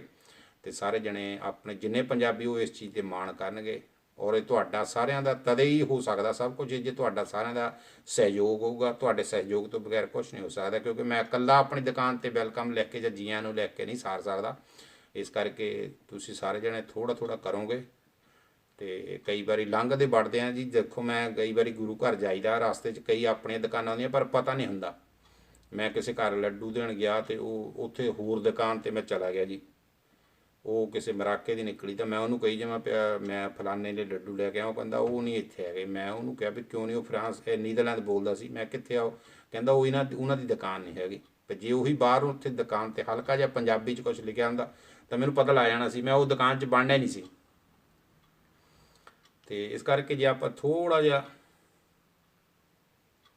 ਹਾਂਜੀ ਹਾਂਜੀ ਵਿਸਾਖੀ ਦਾ ਹੈ ਜੀ, ਪਰ ਹਜੇ ਪ੍ਰੋਬਲਮ ਇਹ ਆ ਰਹੀ ਜੀ ਕਿ ਜ਼ਿਆਦਾਤਰ ਆਪਾਂ ਨੂੰ ਪਰਮਿਸ਼ਨ ਨਹੀਂ ਮਿਲ ਰਹੀ। ਮੈਂ ਪ੍ਰੋਗਰਾਮ ਤਾਂ ਬਹੁਤ ਬੜਾ ਸੋਚਿਆ ਸੀਗਾ ਜੀ, ਪਰ ਹਜੇ ਜਿਹੜੀ ਪਰਮਿਸ਼ਨ ਆ ਉਹ ਗੌਰਮੈਂਟ ਦੇਖੋ। ਪ੍ਰੋਬਲਮ ਇਹ ਆ ਵੀ ਅਸੀਂ ਜੇ 50 ਬੰਦਿਆਂ ਨਾਲ ਵਿਸਾਖੀ ਦਾ ਨਹੀਂ ਭੈਣ ਜੀ ਕਰ ਸਕਦੇ। ਇਹਦੇ ਲਈ ਸਾਨੂੰ ਥੋੜ੍ਹੇ ਜਿਹੇ ਬੰਦਿਆਂ ਦੀ ਮਤਲਬ ਗਰੁੱਪ ਦੀ ਲੋੜ ਆ। ਕੁਛ ਮੈਂ ਚੰਗਾ ਵਧੀਆ ਕਰਨ ਦੇ ਇਰਾਦੇ 'ਚ ਸੀਗਾ, ਪਰ ਪਰਮਾਤਮਾ ਅੱਗੇ ਅਰਦਾਸ ਕਰੋ ਕਿ ਦਿਨ ਵਧੀਆ ਆਉਣ ਤਾਂ ਵਿਸਾਖੀ ਵੀ ਮਨਾਈ ਜਾ ਸਕਦੀ, ਕੋਈ ਪ੍ਰੋਬਲਮ ਨਹੀਂ। ਪਰ ਹੁਣ ਨੇੜੇ ਆ ਤੇ ਥੋੜ੍ਹਾ ਜਿਹਾ ਮੁਸ਼ਕਿਲ ਆ, ਕਰੋਨਾ ਨੇ ਦਿੱਕਤ ਕੀਤੀ ਆ। ਅੱਜ ਵੀ ਜਿਹੜਾ ਇੱਥੇ ਦਾ ਸਾਡੇ ਬੈਲਜੀਅਮ ਦਾ ਸਿਹਤ ਮੰਤਰੀ ਉਹਨੇ ਕਿਹਾ ਵੀ ਹਜੇ ਵੀ ਜਿਹੜਾ 3 ਹਫ਼ਤੇ ਆ ਬਹੁਤ ਰਿਸਕੀ ਆ। ਤੇ ਇਸ ਕਰਕੇ ਕੱਲ੍ਹ ਤੋਂ ਸਕੂਲ ਖੁੱਲ੍ਹ ਰਹੇ ਆ ਤੇ ਹਜੇ ਕੁਛ ਨਹੀਂ ਇਹਦੇ ਬਾਰੇ ਕਿਹਾ ਜਾ ਸਕਦਾ। ਪਰ ਅਰਦਾਸ ਕਰੋ ਸਾਰੇ ਜਣੇ ਪਰਮਾਤਮਾ ਦੁਬਾਰਾ ਚੰਗੇ ਦਿਨ ਲਿਆਵੇ ਤੇ ਆਪਾਂ ਇਹ ਜਿਹੜੀਆਂ ਚੀਜ਼ਾਂ ਆਪਣੇ ਦਿਨ ਤਿਉਹਾਰ ਆ ਇਹਨਾਂ ਨੂੰ ਵਧੀਆ ਤਰੀਕੇ ਨਾਲ ਮਨਾਈਏ। ਹਜੇ ਤਾਂ ਭੈਣ ਜੀ ਡਰ ਲੱਗਦਾ, ਪਤਾ ਨਹੀਂ ਗੁਰੂ ਘਰ ਵੀ ਮਨਾਇਆ ਜਾਣਾ ਜਾਂ ਨਹੀਂ, ਕੋਈ ਕਿ ਮਾਹੌਲ ਦਾ ਹਜੇ ਕੋਈ ਪਤਾ ਨਹੀਂ। ਪਰ ਇਹ ਸਭ ਕੁਝ ਠੀਕ ਹੋ ਸਕਦਾ ਜੇ ਤੁਸੀਂ ਸਾਰੇ ਜਣੇ ਦਿਲੋਂ ਅਰਦਾਸ ਕਰੋਗੇ ਜੀ। ਓਕੇ ਜੀ, ਮੇਰੇ ਵੱਲੋਂ ਸਾਰਿਆਂ ਨੂੰ ਬਹੁਤ ਬਹੁਤ ਪਿਆਰ ਭਰੀ ਸਤਿ ਸ੍ਰੀ ਅਕਾਲ। ਤੁਹਾਡਾ ਬਹੁਤ ਬਹੁਤ ਸਾਰਾ ਧੰਨਵਾਦ, ਤੁਸੀਂ ਆਪਣਾ ਕੀਮਤੀ ਸਮਾਂ ਕੱਢ ਕੇ ਆਪਾਂ ਗੱਲਾਂ ਬਾਤਾਂ ਕੀਤੀਆਂ। ਤੇ ਕਈ ਵਾਰੀ ਮੇਰੇ ਕੋਲੋਂ ਵੱਧ ਘੱਟ ਸ਼ਬਦ ਬੋਲ ਹੋ ਜਾਂਦੇ, ਇਹਨਾਂ ਲਈ ਮੈਂ ਸਭ ਤੋਂ ਹੱਥ ਜੋੜ ਕੇ ਮਾਫੀ ਮੰਗਦਾ ਜੀ। ਤੇ ਅਰਦਾਸ ਕਰਦਾ ਕਿ ਆਪਾਂ ਸਾਰੇ ਤੰਦਰੁਸਤੀ ਰੱਖੇ ਪਰਮਾਤਮਾ ਸਾਰਿਆਂ ਨੂੰ, ਆਪਣੇ ਘਰਾਂ ਦੇ ਵਿੱਚ ਤੁਸੀਂ ਖੁਸ਼ ਰਹੋ, ਪਰਮਾਤਮਾ ਦਿਨ ਦੁੱਗਣੀ ਰਾਤ ਚੌਗੁਣੀ ਕਰੇ ਜੀ। ਗੁਰਪ੍ਰੀਤ ਨਿੱਕੀ ਜੀ, ਤੁਹਾਨੂੰ ਵੀ ਪਰਮਾਤਮਾ ਹਰ ਤਰ੍ਹਾਂ ਦੀ ਮਿਹਰ ਭਰਿਆ ਹੱਥ ਰੱਖੇ। ਤੇ ਅਗਲੇ ਐਤਵਾਰ ਫਿਰ 5 ਵਜੇ ਇਸੇ ਤਰ੍ਹਾਂ ਮਿਲਦੇ ਹਾਂ ਜੀ। ਵਾਹਿਗੁਰੂ ਜੀ ਕਾ ਖਾਲਸਾ, ਵਾਹਿਗੁਰੂ ਜੀ ਕੀ ਫਤਿਹ। ਸਤਿ ਸ੍ਰੀ ਅਕਾਲ, ਰਾਮ ਰਾਮ ਸਭ ਨੂੰ ਜੀ।